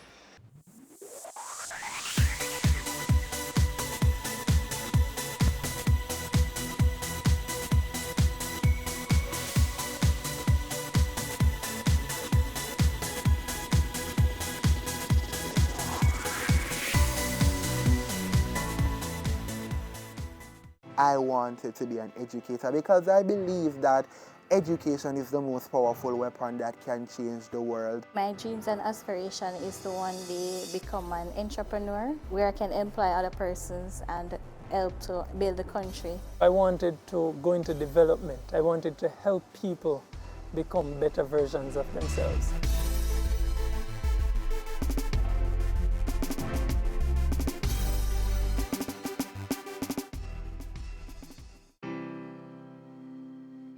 Growing up, I saw a lot of violence, I saw a lot of crime, I saw a lot of poverty. The challenges are so many. The first one that comes to mind is the level of youth unemployment that's here. Challenges that exist here in West Prospect Bogwalk are lack of awareness for educational opportunities or job opportunities. Not many got a chance to do CXC or graduate from the secondary level. So that's a major setback for the people living in the community. A way to alleviate this issue is training programs. They need more opportunities, like to go back to school to get themselves a certificate so they can be able to work and create employment for themselves and their family. Push more entrepreneurship opportunity, encourage these youths to be creative and innovative in what they do. Give them startup capital to start their business. Invest more in the youth skills and talents. The Poverty Reduction Program is funded by the European Union, and it really is a program that focuses on the most vulnerable type of communities, making communities safer, making citizens more healthy, better access to education. For European Union, investing in youth is an obvious choice. They are the future of the country. If we prepare them well, they will bring the change that Jamaica needs. That's why we invest in scholarships, internship, training in life skills and mentorship. I received a tertiary scholarship from PRP to attend the University of Technology, Jamaica.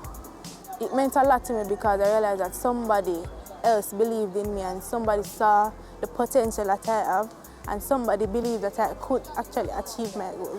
I benefited by getting firstly an internship and also they assisted my bachelor's degree financially. But critically, outside of the finances, the persons that were on the project, the motivation that they provided, etc., it really provided a huge boost. This is my third year at the MICO. This scholarship, it helped me to be able to focus only on my education here because tertiary education is not cheap. I was placed at ODPEM on the one-year internship program. It was really good. It was an opportunity for me to prove myself, to give myself a service and also to gain experience in the working world and to also provide for my family. I plan to be an agent of change in my community by being a mentor, a leader, and a godfather for the youths growing up. Try to help them teach them a trade. You don't have to be rich to help. You don't have to achieve greatness to start. I contributed to my basic school by providing them with the necessary resources that they need, that I believe that in the long run, it will have a ripple effect on many, many persons. Professionally, I manage the whole program, which is aimed at giving young persons the opportunity to, do what I did, basically, to get their foot inside an organization. Additionally, I also have a little small business that I try to employ young persons to learn a skill, etc. When you're persistent in life, when you're determined, when you're hungry for success, then you'll be able to accomplish and achieve anything that you want. It has changed hundreds and hundreds of lives. Not just my life, my family lives, my friends' lives, etc. I want to just urge everyone looking on to continue these social programs. These are the solutions to the many ills that we face as a society and as a country and even as a world. So thank you, and I challenge you, continue it. It's needed.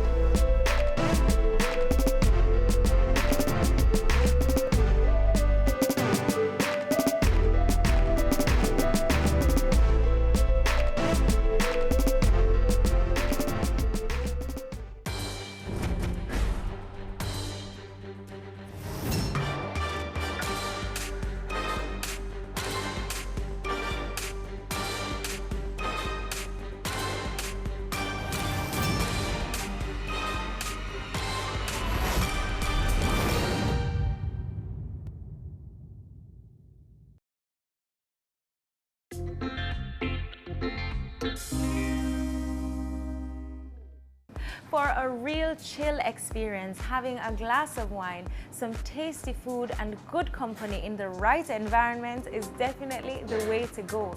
On this episode of Chill Spot, we'll be hanging out at Uncorked with Valerie Grant, Managing Director at Geotech Vision. So don't go anywhere more after this.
Hello, ladies. Hi. Hi, Valerie, Candy. Nice to meet you. Morning, Anna Kay. Hi, Anna Kay, Candy. So we're here at Uncorked. First of all, this is your chill spot. Yes, it is. And this is your business. Tell me a little about Uncorked. Uncorked started in 2011, beginning of 2011. We started as a small little wine and cheese retail business down at Hillcrest Avenue. Okay. And the business did well, and there was clearly a need for that kind of product. And really, we've grown as our customers have sort of demanded that we grow. So we went from there. We came up here to Sovereign North, where we got further into the food business, and now we are a full-fledged wine and cheese restaurant. And we of course have our retail gift items and cheese and wine accessories. So we're a lot of different little things in one small space. And what inspired you to start the business? It started with a couple of friends and myself, and we just love the wine and cheese culture, the gourmet food culture.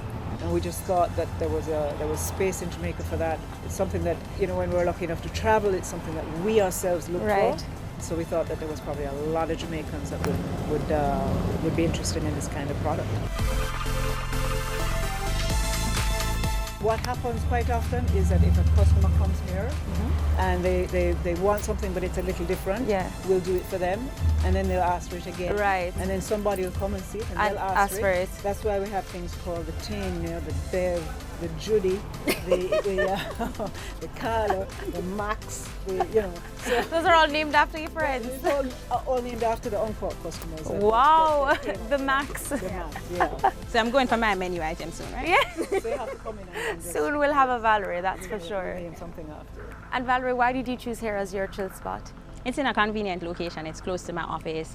The persons here, the waitresses, they're able to anticipate my need. They know exactly where to seat me. They know what to bring me first. So it's just a great environment. All right, well, I'm excited to try my first glass of wine here. So let's head inside.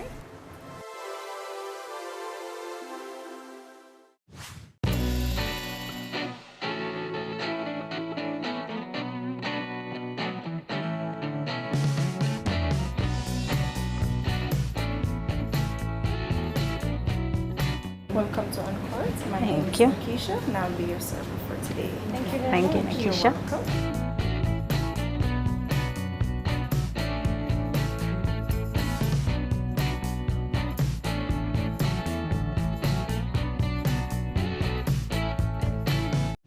Well, I must say I really like Uncorked so far. I'm feeling this ambience, like it feels good in here. And I'm looking forward to the food. All right, so let's talk about your professional life. So you're the managing director at Geotech Vision.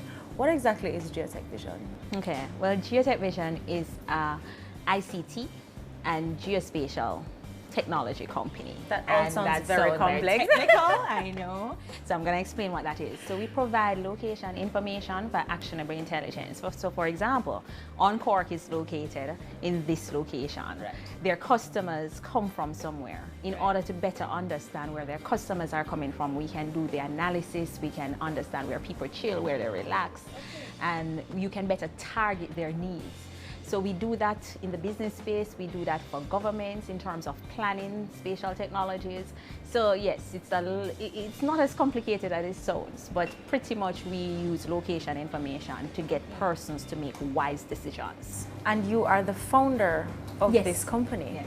Congratulations on Thank that, because you. that in itself is a feat. Tell me about starting a company and what challenges you had to overcome. So there have been many. Starting a company, it's first getting to understand what your market is like and understand how you are really going to service that market. I started Geotech Vision simply because I recognized that there was a gap in the market. There was no company that was offering a customized solution to customers. So while there were other GIS companies in the Caribbean, there was just none that would seek to understand the needs of the customers and not just sell them something out of a box. Right. So this is what we decided to do. So every solution that we provide to our customers, we first do a needs assessment and make sure that it's the right match. And how long have you been doing it now? How long has the Since company been around? 2008. 2008? Yes. Oh, congratulations. Thanks.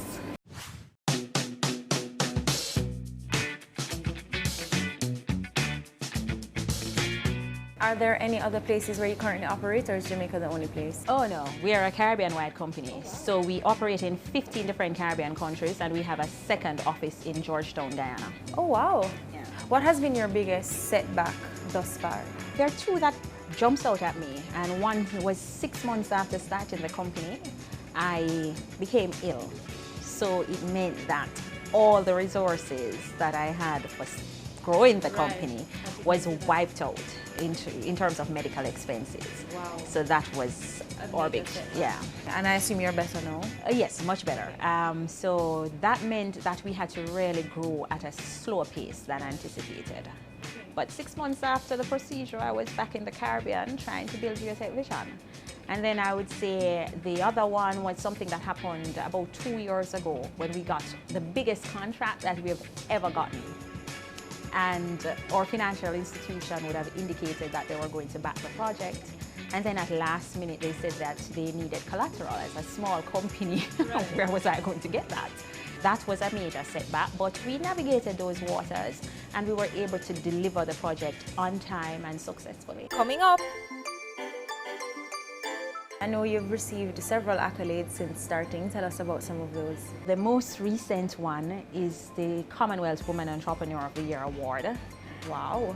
Yes. Congratulations. I've said congratulations about 4 times since starting this interview.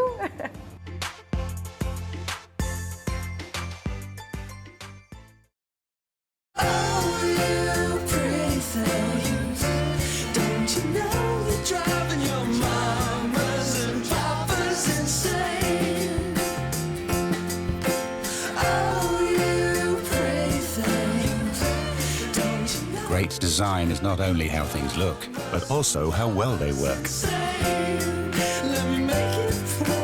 The GLC, more than meets the eye. It's season 12, and Wealth Magazine Business Access is here to keep you business savvy. With an impressive mix of some of Jamaica's most inspiring business moguls, we continue to keep Jamaica informed, empowered, and ready to dominate. Tune in Sundays at 5 p.m. only on BATV. You're watching Business Access. Business Access. Business Access. Business Access TV. Serious about business.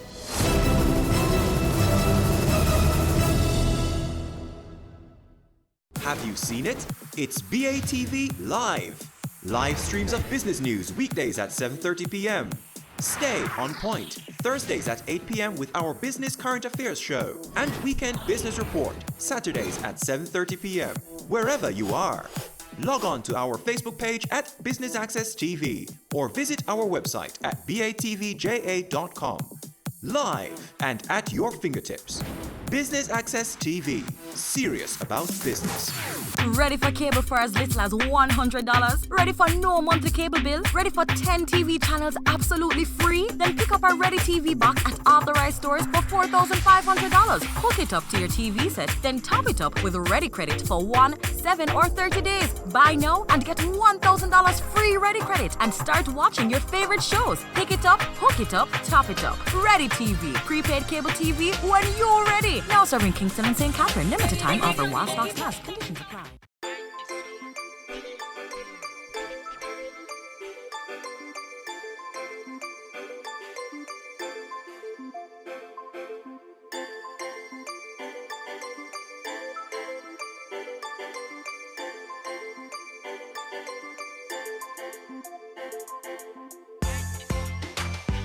I know you've received several accolades since starting. Tell us about some of those. Okay, so the most recent one is the Commonwealth Woman Entrepreneur of the Year Award. Wow. Yes. Congratulations. I've said congratulations about 4 times since starting this interview. Thanks a lot, Candy. Well, with that one, I now serve as a Commonwealth Businesswoman Ambassador until the next Commonwealth Heads of Government meeting in 2017. Which means that as the ambassador, I'm really working with women entrepreneurs across the Commonwealth and trying to make sure that we see how we can help to focus on women entrepreneurs and help them to take their businesses to the next level. So that is something that I'm very excited about. And there is an initiative that I'm actually going to be launching in the next couple of months that speaks to that. It is a crowdfunding initiative that is going to be raising money for women entrepreneurs in the Caribbean, and we're targeting $1 million Wow. for 50 entrepreneurs in at least 10 countries. So it's quite ambitious, but we're getting some corporate buy-in. And I love that it's across the region as well. This is not just focused on Jamaica, which is awesome. It's an awesome initiative. How do you see the process of becoming an entrepreneur in Jamaica? Is it easier or is it more difficult to do so? In Jamaica, we are building a very strong entrepreneurial ecosystem now. We have a lot more support. There's things like Startup Jamaica. There is the Technology Innovation Center. We were a part of the Technology Innovation Center, and for us that was fabulous in terms of support. So it gave us the needed platform to really launch out the needed support that was necessary to kind of hone our skills.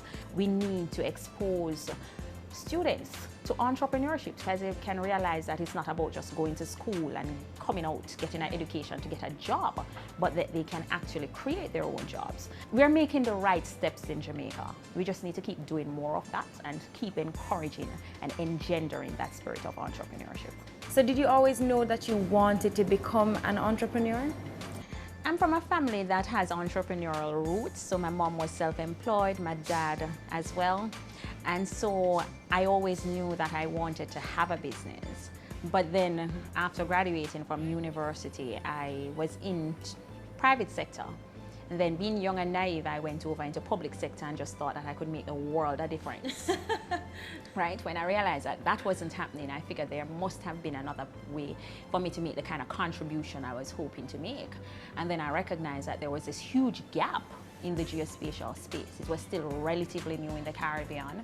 And so I said, you know what, let's capitalize on it. So I looked at that opportunity and decided to make a business out of it.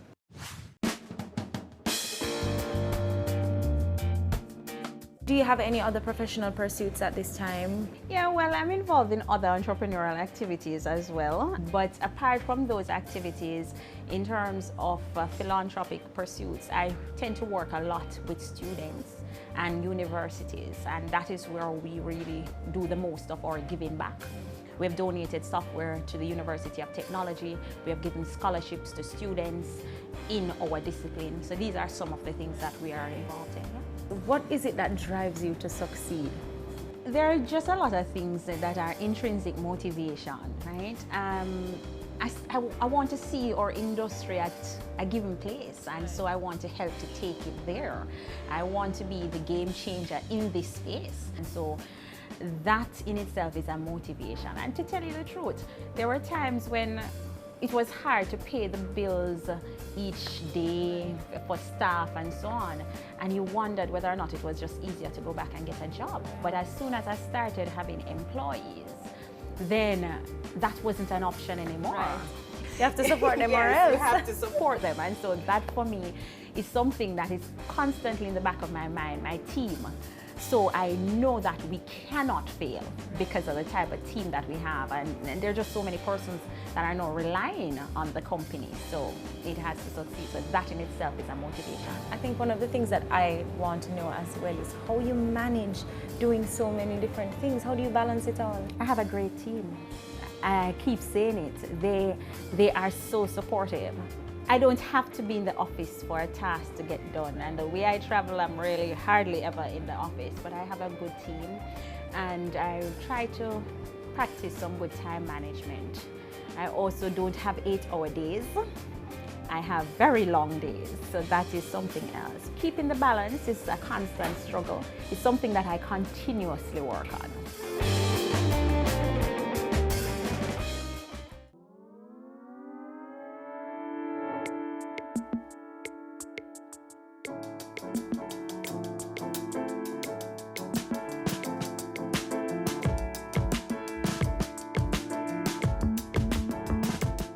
What would you say are your aspirations for the future, having already accomplished so much?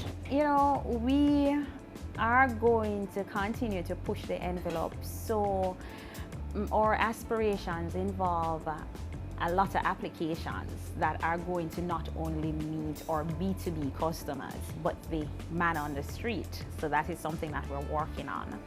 And we are going to also be going after a bigger market share, both in terms of customer segments and in terms of geographic location.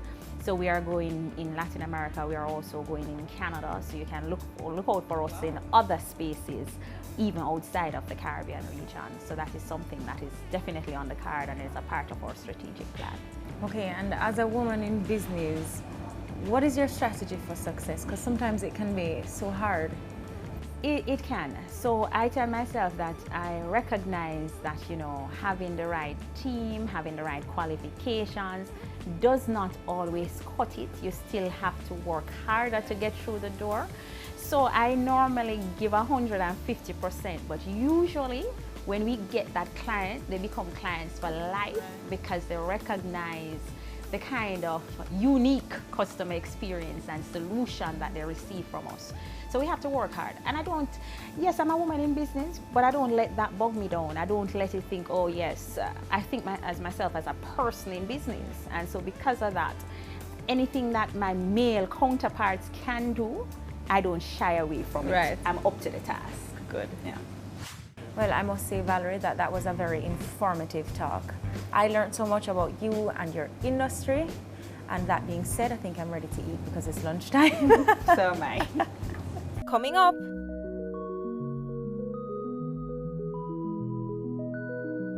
And what are some of your other hobbies or interests now? I'm a badminton person, so when I get a chance, I go knock the shuttles. And I was very pleased that West Indies won the match, so I'm a cricket fan as well. Can you do the champion dance? No.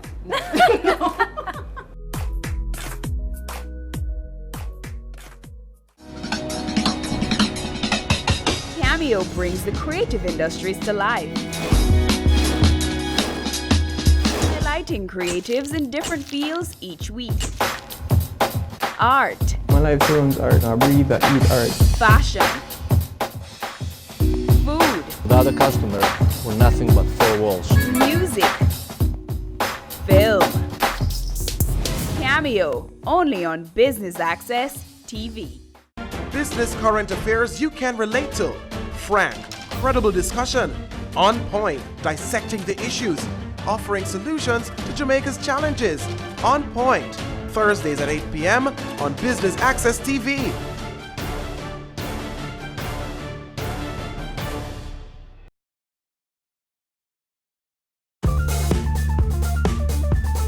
I'm Usain Bolt, the fastest man in the world, and you're watching Business Access.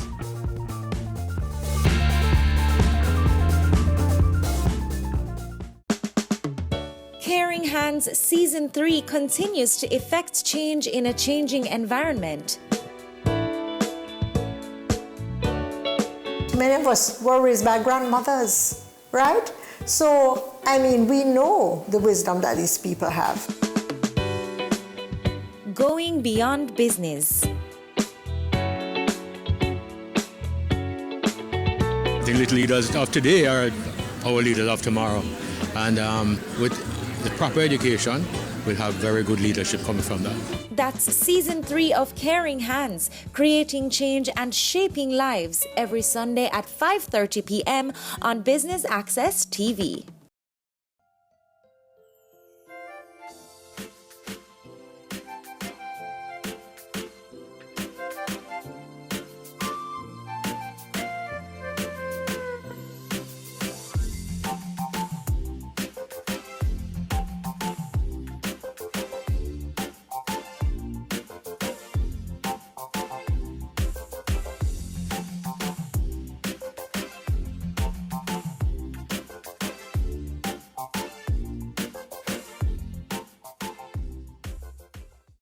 So how was your lunch? Excellent. Yes, I really enjoyed my pasta as well. But now we're going to talk about the personal side of you. Were you born and raised in Kingston? No, I'm a country girl. I'm from Hanover. Hanover? Yeah. So when did you move to Kingston? When I came to university. So do you have any brothers and sisters? I have 3 brothers and 2 sisters. Okay, and you are the 5th child. The 5th child, okay. Yes, yes. All right, so tell me about your childhood. I grew up around my 3 brothers mostly. Well, 2 because one of my brothers is younger than I am. And I used to do all of the tomboy stuff. So I play football because I was really just not allowed to go out in the village and play with everybody else. So we did things together as a family. So we're from a very loving family. We monkey around. We just do crazy things all the time, and we still do when we get together. And what about your sisters? So my sisters, they were a bit older than I am. We're very close, but they were already gone off to college, so I didn't have a lot of time to play with them and so on. But they have been a strong influence on my life as well. So yeah, they're always somebody who I can really count on for advice, to be there for me. And especially after the death of our mom, that bond has even strengthened. Been stronger. And what about your schooling? Where did you go to school in Hanover before you came to Kingston? So I went to the Riverside All-Age School, and then I went to Received High School. So I'm a Russian as we say. And at Received, my experience was excellent. I was a prefect there. I was very involved in school activities, and that really gave me a great foundation. You seem like such a scholar, like one of the bright children in the class at school. Is that how you were in high school? In a way, yes, but I'm not one of those persons who is a bookworm. No, I'm outside all the time. I'm playing football. Received is noted for football, and I had my share of playing football. Even at university, I was on the University of West Indies football team. Really? I debate, I'm in speech and drama, I'm in everything, to the point where my sisters used to tell my mother that I'm gonna fail everything because I'm not focusing. But that's how I get through stuff. I just have to be very involved. So if I learn it in the class, then great, let me do something else. Right. Yeah.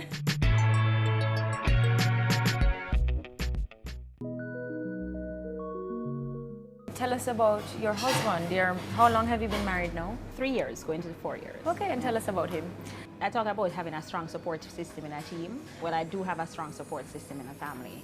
He's so supportive of all of my activities. I mean, he allows for my crazy innovations, he allows for all of the travels, and when he can, he also makes the time to even travel with me. So, you know, I do get lots of support from him. And what are some of your other hobbies or interests now? I'm a badminton person, so when I get a chance, I go knock the shuttles. I also like football, so I watch a good game of football. And I was very pleased that West Indies won the match, so I'm a cricket fan as well. Can you do the champion dance? No, no. No.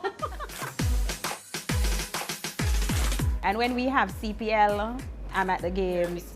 Yeah, my husband is a big cricket fan as well. Okay, so, yeah. That's So something we you do that guys together. can enjoy together, Yeah. right? And if I just want to chill, I drive down to the country, see my dad.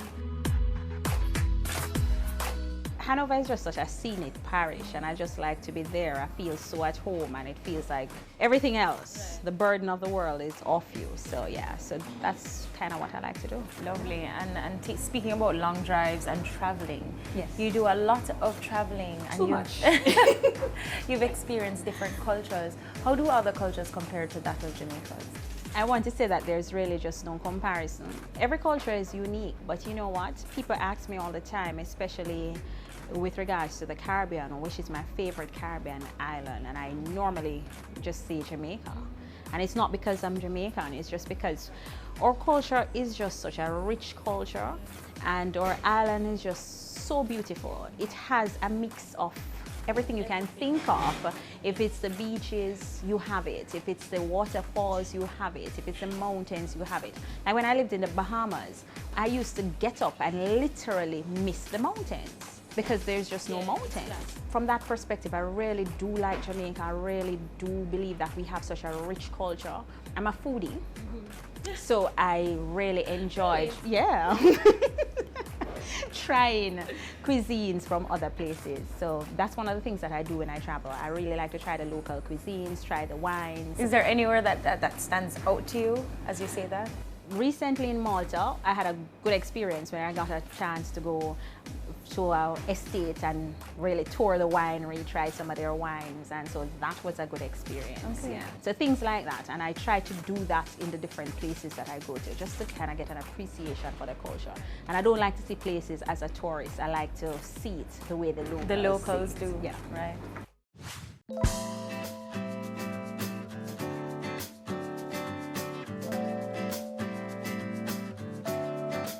If there's one word of advice that you could give to upcoming entrepreneurs, what would it be? To never limit yourself.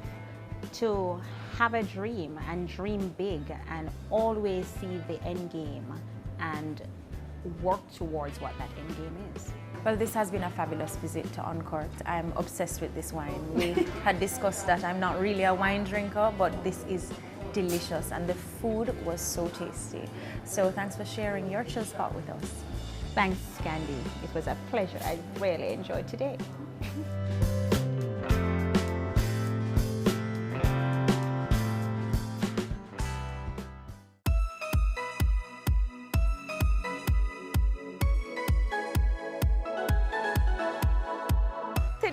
Took it easy as we chilled at Uncorked, and I absolutely enjoyed our dining experience whilst getting to know Valerie Grant, another stalwart Jamaican excelling in her field as the Managing Director at Geotech Vision. Until next week, I'm Candy for Chill Spot. Bye.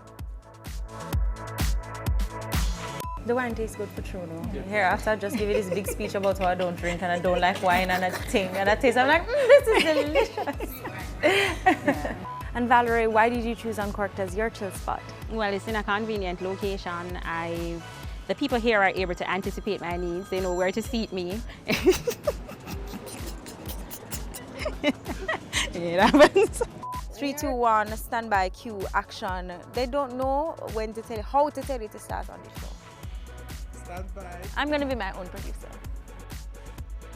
I'll tell myself when to go.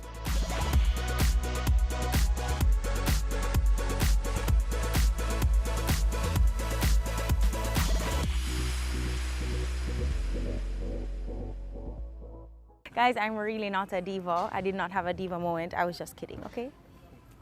I didn't realize it was recording. Sundays at 4:30 p.m. It's all about Home Sweet Home. Get your half-hour dose of the business of real estate, from laws and concepts to reality, building, buying, or renting. Or what about trends in decor or renovations? Home Sweet Home will keep you up to date.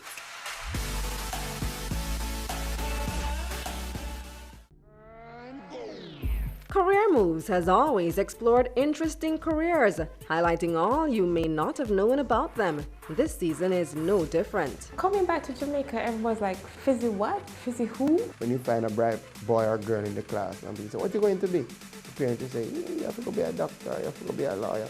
Nobody says you have to go be a politician. Let me see your hands! Tune in Tuesdays at 8 p.m. on Business Access TV. As a teacher for over 8 years, we need to realize that the children are our future. We need to love them, appreciate and respect our children. No more violence against children. No more!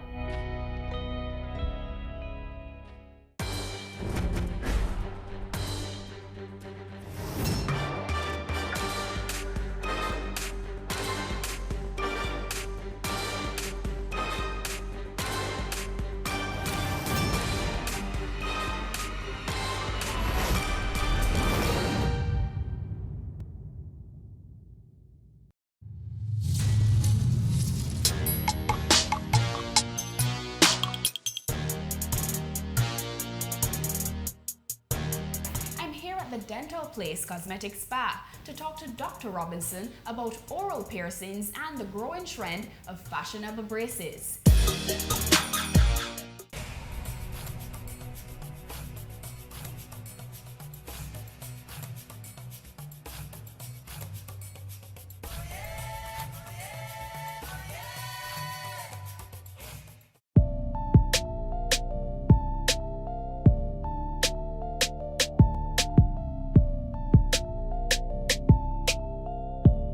Dr. Robinson, thank you for having us. Thanks for having me. It's a pleasure.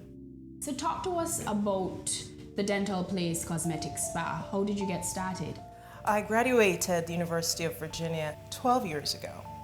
My practice started in Florida, Fort Lauderdale, Florida, 10 years ago. I decided to expand that practice in this facility, so we've been here for about 2 years. I'm also an adjunct lecturer at the University of Technology. We graduated our first set of dentists here on this island last year, so we're excited about that. So being here at the office, I have an opportunity to introduce to my patients what I do cosmetically in Florida here. So I'm really excited that you invited me to speak to you about oral piercings and especially the new trend in fashion braces, which are clearly not cosmetic. So you don't do piercings here, No. but I'm sure you have a whole heap of knowledge on piercings. Yes, I do. I can speak on the impact of oral piercings on your oral health, but it's not something that we advocate or encourage. Why shouldn't I get an oral piercing? I mean, everyone has them. It seems fashionable. Why not? My job is to educate you on the impact on your overall health. The decision you make is purely yours. Oral piercings are, it's a body art, you know, it's an expression of one's individuality. Understandably so, it goes back to centuries, you know, where you find preserved bodies with oral piercings. It was a sign of ownership during times of slavery. So oral piercing has gone back for centuries. I don't see it going anywhere. Persons will continue to do it. However, without a basis, most of the persons that I speak to, it's done more because it's an expression of who they are, as opposed to just doing it because it's cool. Patients who are wearing tongue bars or persons that I know with it, they speak of increased sexual pleasures. To each his own, and it's a personal thing for them. So that's as much as I can say about that outside of an individual expressing themselves through body art.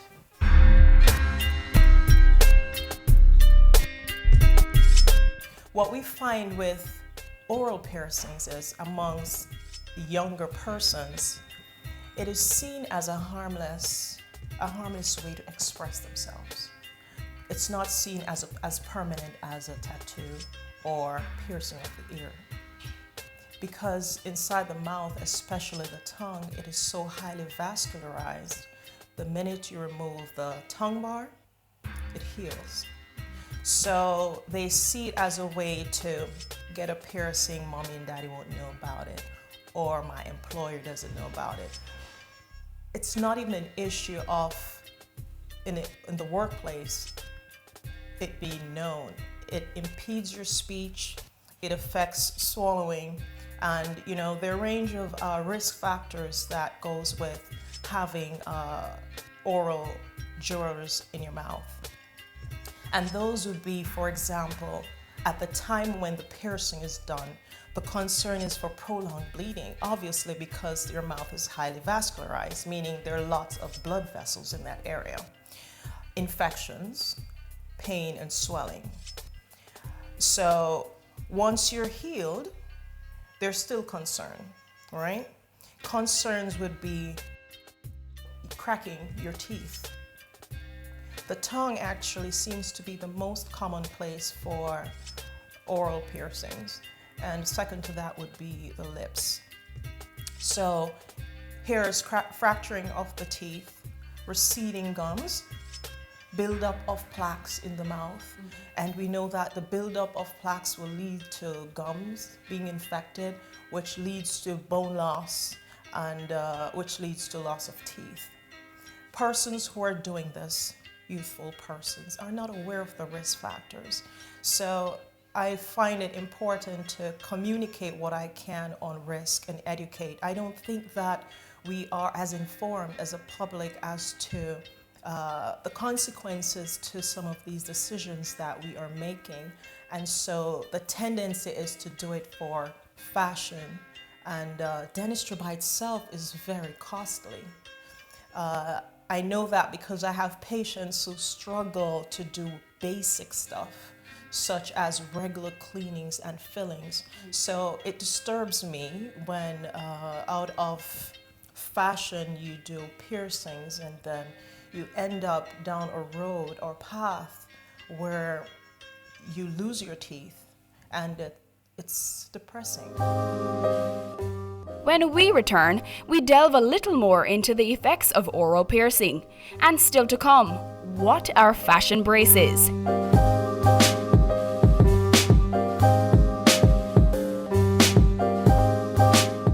It's season 12, and Wealth Magazine Business Access is here to keep you business savvy. With an impressive mix of some of Jamaica's most inspiring business moguls, we continue to keep Jamaica informed, empowered, and ready to dominate. Tune in Sundays at 5 p.m. only on BATV. You're watching Business Access. Business Access. Business Access. Business Access TV. Serious about business.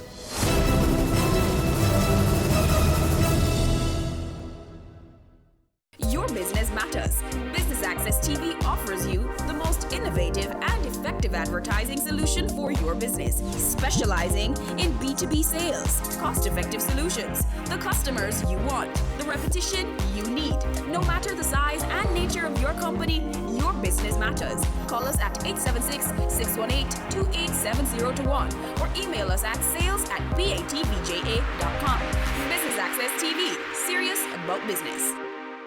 Ready for cable for as little as $100? Ready for no monthly cable bill? Ready for 10 TV channels absolutely free? Then pick up our Ready TV box at authorized stores for $4,500. Hook it up to your TV set, then top it up with Ready Credit for 1, 7, or 30 days. Buy now and get $1,000 free Ready Credit and start watching your favorite shows. Pick it up, hook it up, top it up. Ready TV. Prepaid cable TV when you're ready. Now serving Kingston and St. Catherine. Limited time offer while stocks last. Conditions apply. Welcome back to The Good Life. This week we are discussing the effects of oral piercings and fashion braces with Dr. Sharon Robinson from the Dental Place Cosmetic Spa. So you've mentioned tongue piercings and lip piercings, but I know a lot of people are getting their cheeks pierced. Are these considered oral piercings, and are they as harmful as a tongue piercing or a lip piercing? Yes, cheek piercing is also considered oral piercing because it extends from the inside of the mouth to the outside. It does carry equal risks as the tongue ring or bar and the lip jewelry. Dr. Robinson says most persons only focus on the look of piercings after it is done. However, she emphasizes a major precaution that should help persons to at least stop and make the best decision.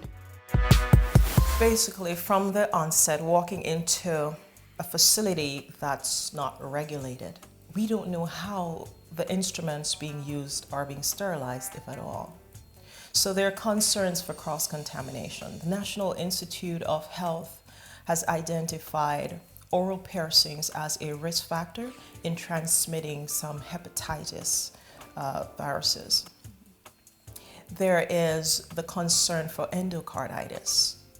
Contaminated instruments or health concerns that you would have could create a situation where bacteria in your mouth now has the opportunity to enter your bloodstream. Once it's there, these bacteria can attach themselves to heart vessels. That's called endocarditis, and that can be a very serious complication. There is just too much, when a patient comes in to see the dentist, we go through a medical history for a reason. We don't know that these things are being done in these facilities because there are patients who'd say they're diabetic or they have some underlying medical problems that are not shared, and the persons who are doing the piercings are not trained to handle that. So in terms of maintenance, there's no maintenance once you've had your piercing. There's no follow-up. So you still have to get your dentist to help to manage what's happening. I know you don't advocate getting oral piercings, but let's just say I'm all about that life and I'm gonna get one. What advice are you gonna give those people that are still gonna go out and get an oral piercing? What are some things that I need to keep in mind? Get with your dentist, get with the dental hygienist. Stay on top of your checkups. You will be informed on the safety precautions that should be in place. You will receive the professional help that you need for your oral care, for hygiene. And it's very important to minimize the consequences and the risk factors that are there. So if you already have it, hey, that's fine. We're here. Do not stay away. Let us help you to manage that. I can't speak of what's going on in these facilities, if the things are being cleaned or not. And there's just too much. I have a lot of respect for things that I cannot see, bacteria and viruses. So it's so important for me to inform the public that they have a responsibility for their own health, and the choices that they make will have consequences. If they're not properly informed, there will be dire consequences and more costly as well. Let's say I put in a tongue ring and it chips a tooth and I have to come in and get that repaired. How much money am I looking at for that? That's a good question. First we have to, how big a chip is it? It could go from just a filling to having a root canal and a crown. So if it's a small chip, we may be able to just fill the tooth to restore it. If it's a huge chip which has now involved the canal, we have to remove the nerves, which is the root canal, and we have to restore the tooth with a crown. That gets very costly. So there it is, an inexpensive, fashionable decision to a decision here. From the top of my head, you'd be looking at about $180,000 to replace or to restore that on the high scale if you're doing a root canal and a crown. Filling anywhere from about $8,000 to $20,000 Jamaican dollars. Underlying problems without symptoms is usually the reason most oral piercing infections get out of control. Dr. Robinson re-emphasizes the importance of consulting with a dentist. The mouth in its healthiest form is loaded with bacteria, in its healthiest form. So imagine in a case where you're not getting the regular maintenance that you need. For persons who have lots of cavities or abscess teeth, or their gums are unhealthy from having a lot of buildup on their teeth, the level of bacteria in your mouth is that much more. So therefore, with your mouth loaded with bacteria, now you're at higher risk for infections. For persons with oral piercings, swelling around the areas or the area where the piercing is, if there is any redness, pain, you should get it attended to, because it could be a sign that there is something else going on. That's usually the first sign of an infection, and you don't want it to try to fix it on your own. So a cheek jewelry can now wreak havoc because it creates an environment for bacteria to not just adhere to the metal itself, and we'll talk about that later. These metals provide a safe haven for them to adhere to and create further problems. So you don't want to do that. So get the help that you need when you start seeing that something isn't right, and either remove it, heal, put it back, or, I will say just take it out or don't pierce it all. But if it's there and you have to, we'd have to take measures to remove it, get you healed, and if you have to and choose to do it again, it's up to you.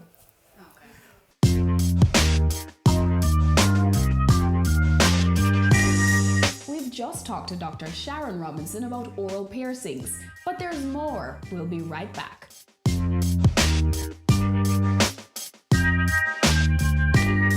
DamnGoodBeats.com. Have you seen it? It's BATV Live. Live streams of business news weekdays at 7:30 p.m. Stay on point Thursdays at 8 p.m. with our Business Current Affairs show. And Weekend Business Report Saturdays at 7:30 p.m. Wherever you are. Log on to our Facebook page at Business Access TV or visit our website at batvja.com. Live and at your fingertips. Business Access TV. Serious about business. Every day you wake up, you have another opportunity to make this little island better, safer, a place where we all can be proud to call home. It's time we all recognize that every little thing we do has an impact on the Jamaica we live in now and the country we're leaving for our children.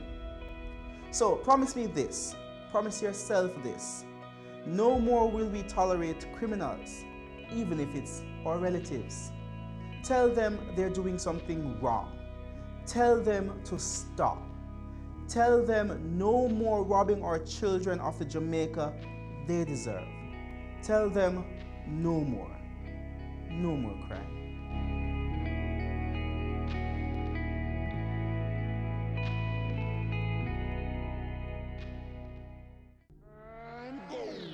Career Moves has always explored interesting careers, highlighting all you may not have known about them. This season is no different. Coming back to Jamaica, everyone's like, fizzy what? Fizzy who? When you find a bright boy or girl in the class and people say, what are you going to be? The parents will say, you have to go be a doctor, you have to go be a lawyer. Nobody says you have to go be a politician. Let me see your hands! Tune in Tuesdays at 8 p.m. on Business Access TV.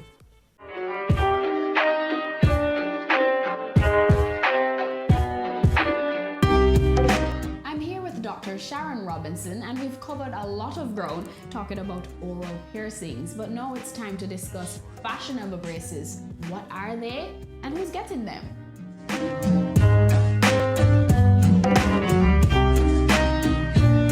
So what are braces to begin with? Braces are devices used in dentistry by orthodontists who are specialists in our field. They are used to align and straighten teeth as it relates to your bite, and of course improve your overall oral health as it relates to that. The decision on the kind of braces that an individual will have will be based on an analysis that is performed by the orthodontist.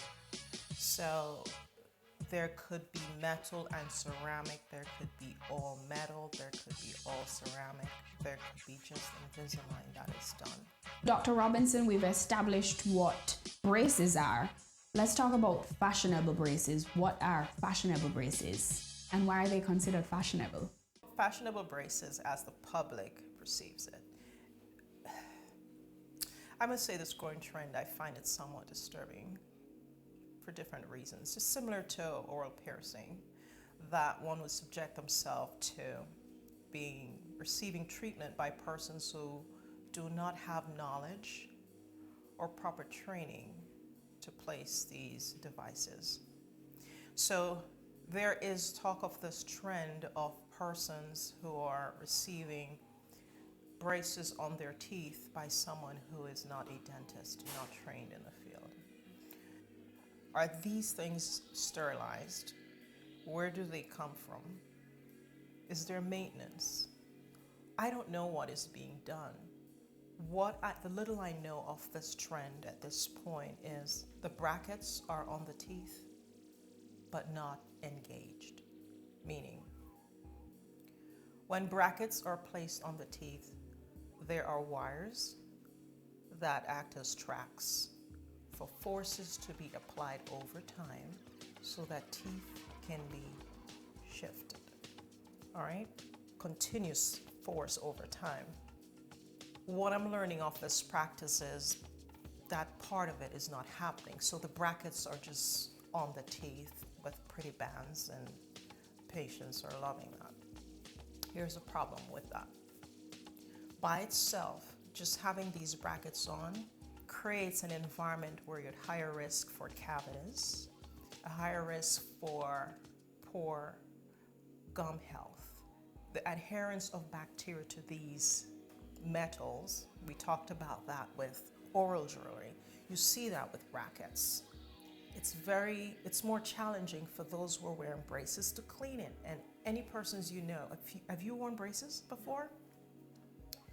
There tend to be a lot more buildup on these braces because they're metals or ceramics. So more cleaning has to be done. The longer these buildups are on, you run the risk of getting cavities and gum problems. It's more costly to fix these problems than to go to someone who's not trained to do it in the first place in the name of fashion. I've had to remove devices such as these from persons who would just wear it, but they can't afford anything else. What happens? You remove these brackets, there are cavities on teeth. The gums are in poor health because of the inflammatory process that starts in the mouth. And teeth will easily shift because there's no wire that's aligning it. So these are just brackets that are being put in your mouth. I don't know what it's made of. I don't know where they come from. But I find it disturbing that persons are doing that. And dentistry is very costly.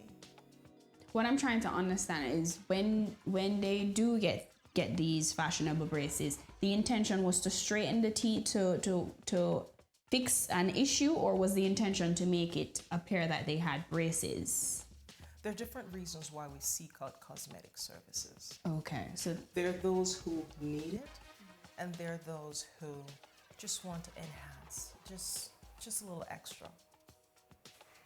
On the outside, when someone wears braces, you see a beautiful smile after. Teeth are straight, perfect. There are those patients who cannot chew properly. There are those patients who have other problems that are more severe who are required to get braces for that reason. It has nothing to do with cosmetics. The benefit of cosmetics is like a bonus, all right? So for those persons, it's almost like an insult because people want the end result, but the proper planning does not go in place for that to happen. As dentists or any medical clinician, if we are attempting to do a cosmetic procedure on a patient, the first order of business is to begin with the end in mind. Hence, time is spent during the treatment planning process, understanding why the patient is doing it, what their needs are, and all that plays a vital role.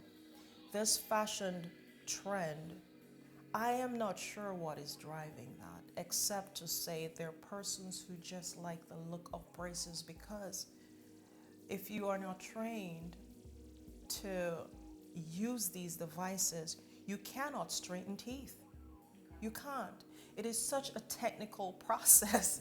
These orthodontists are trained for at least 3 years after receiving their dental degrees and license. I find it disturbing that persons in the public will do that.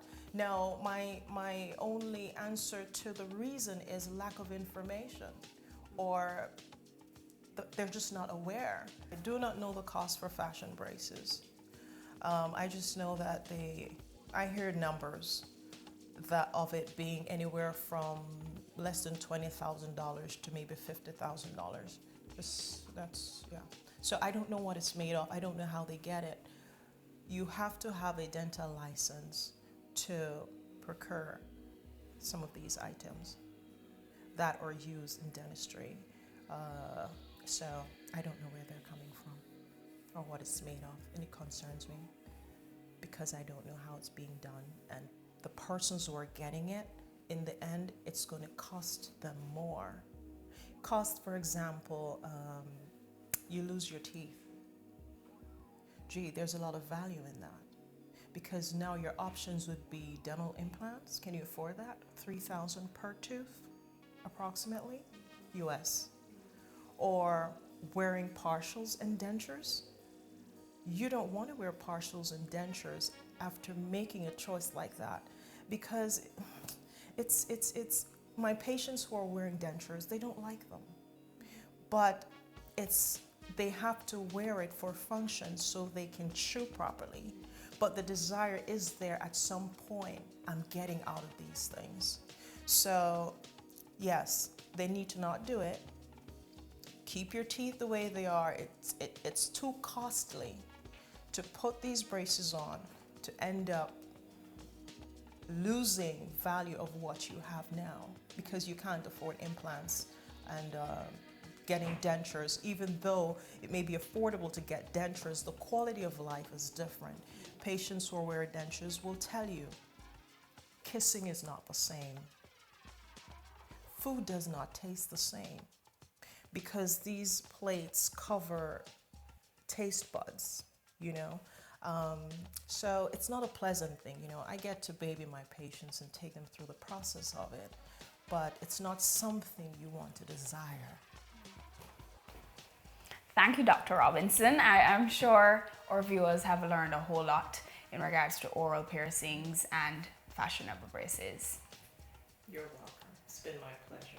All right, so there you have it, guys. It's costly to keep up with these beauty trends. Maybe you should think twice before getting an oral piercing and before putting in fashionable braces.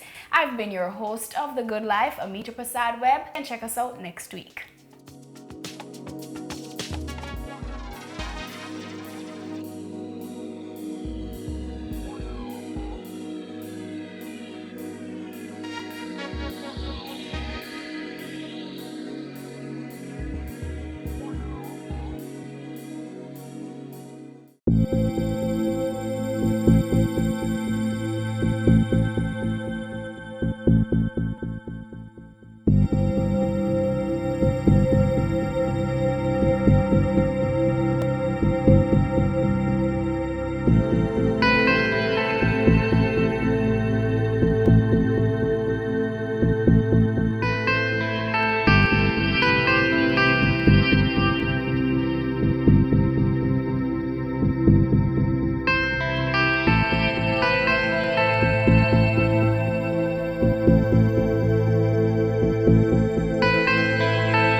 Stay current and gain more information on the ever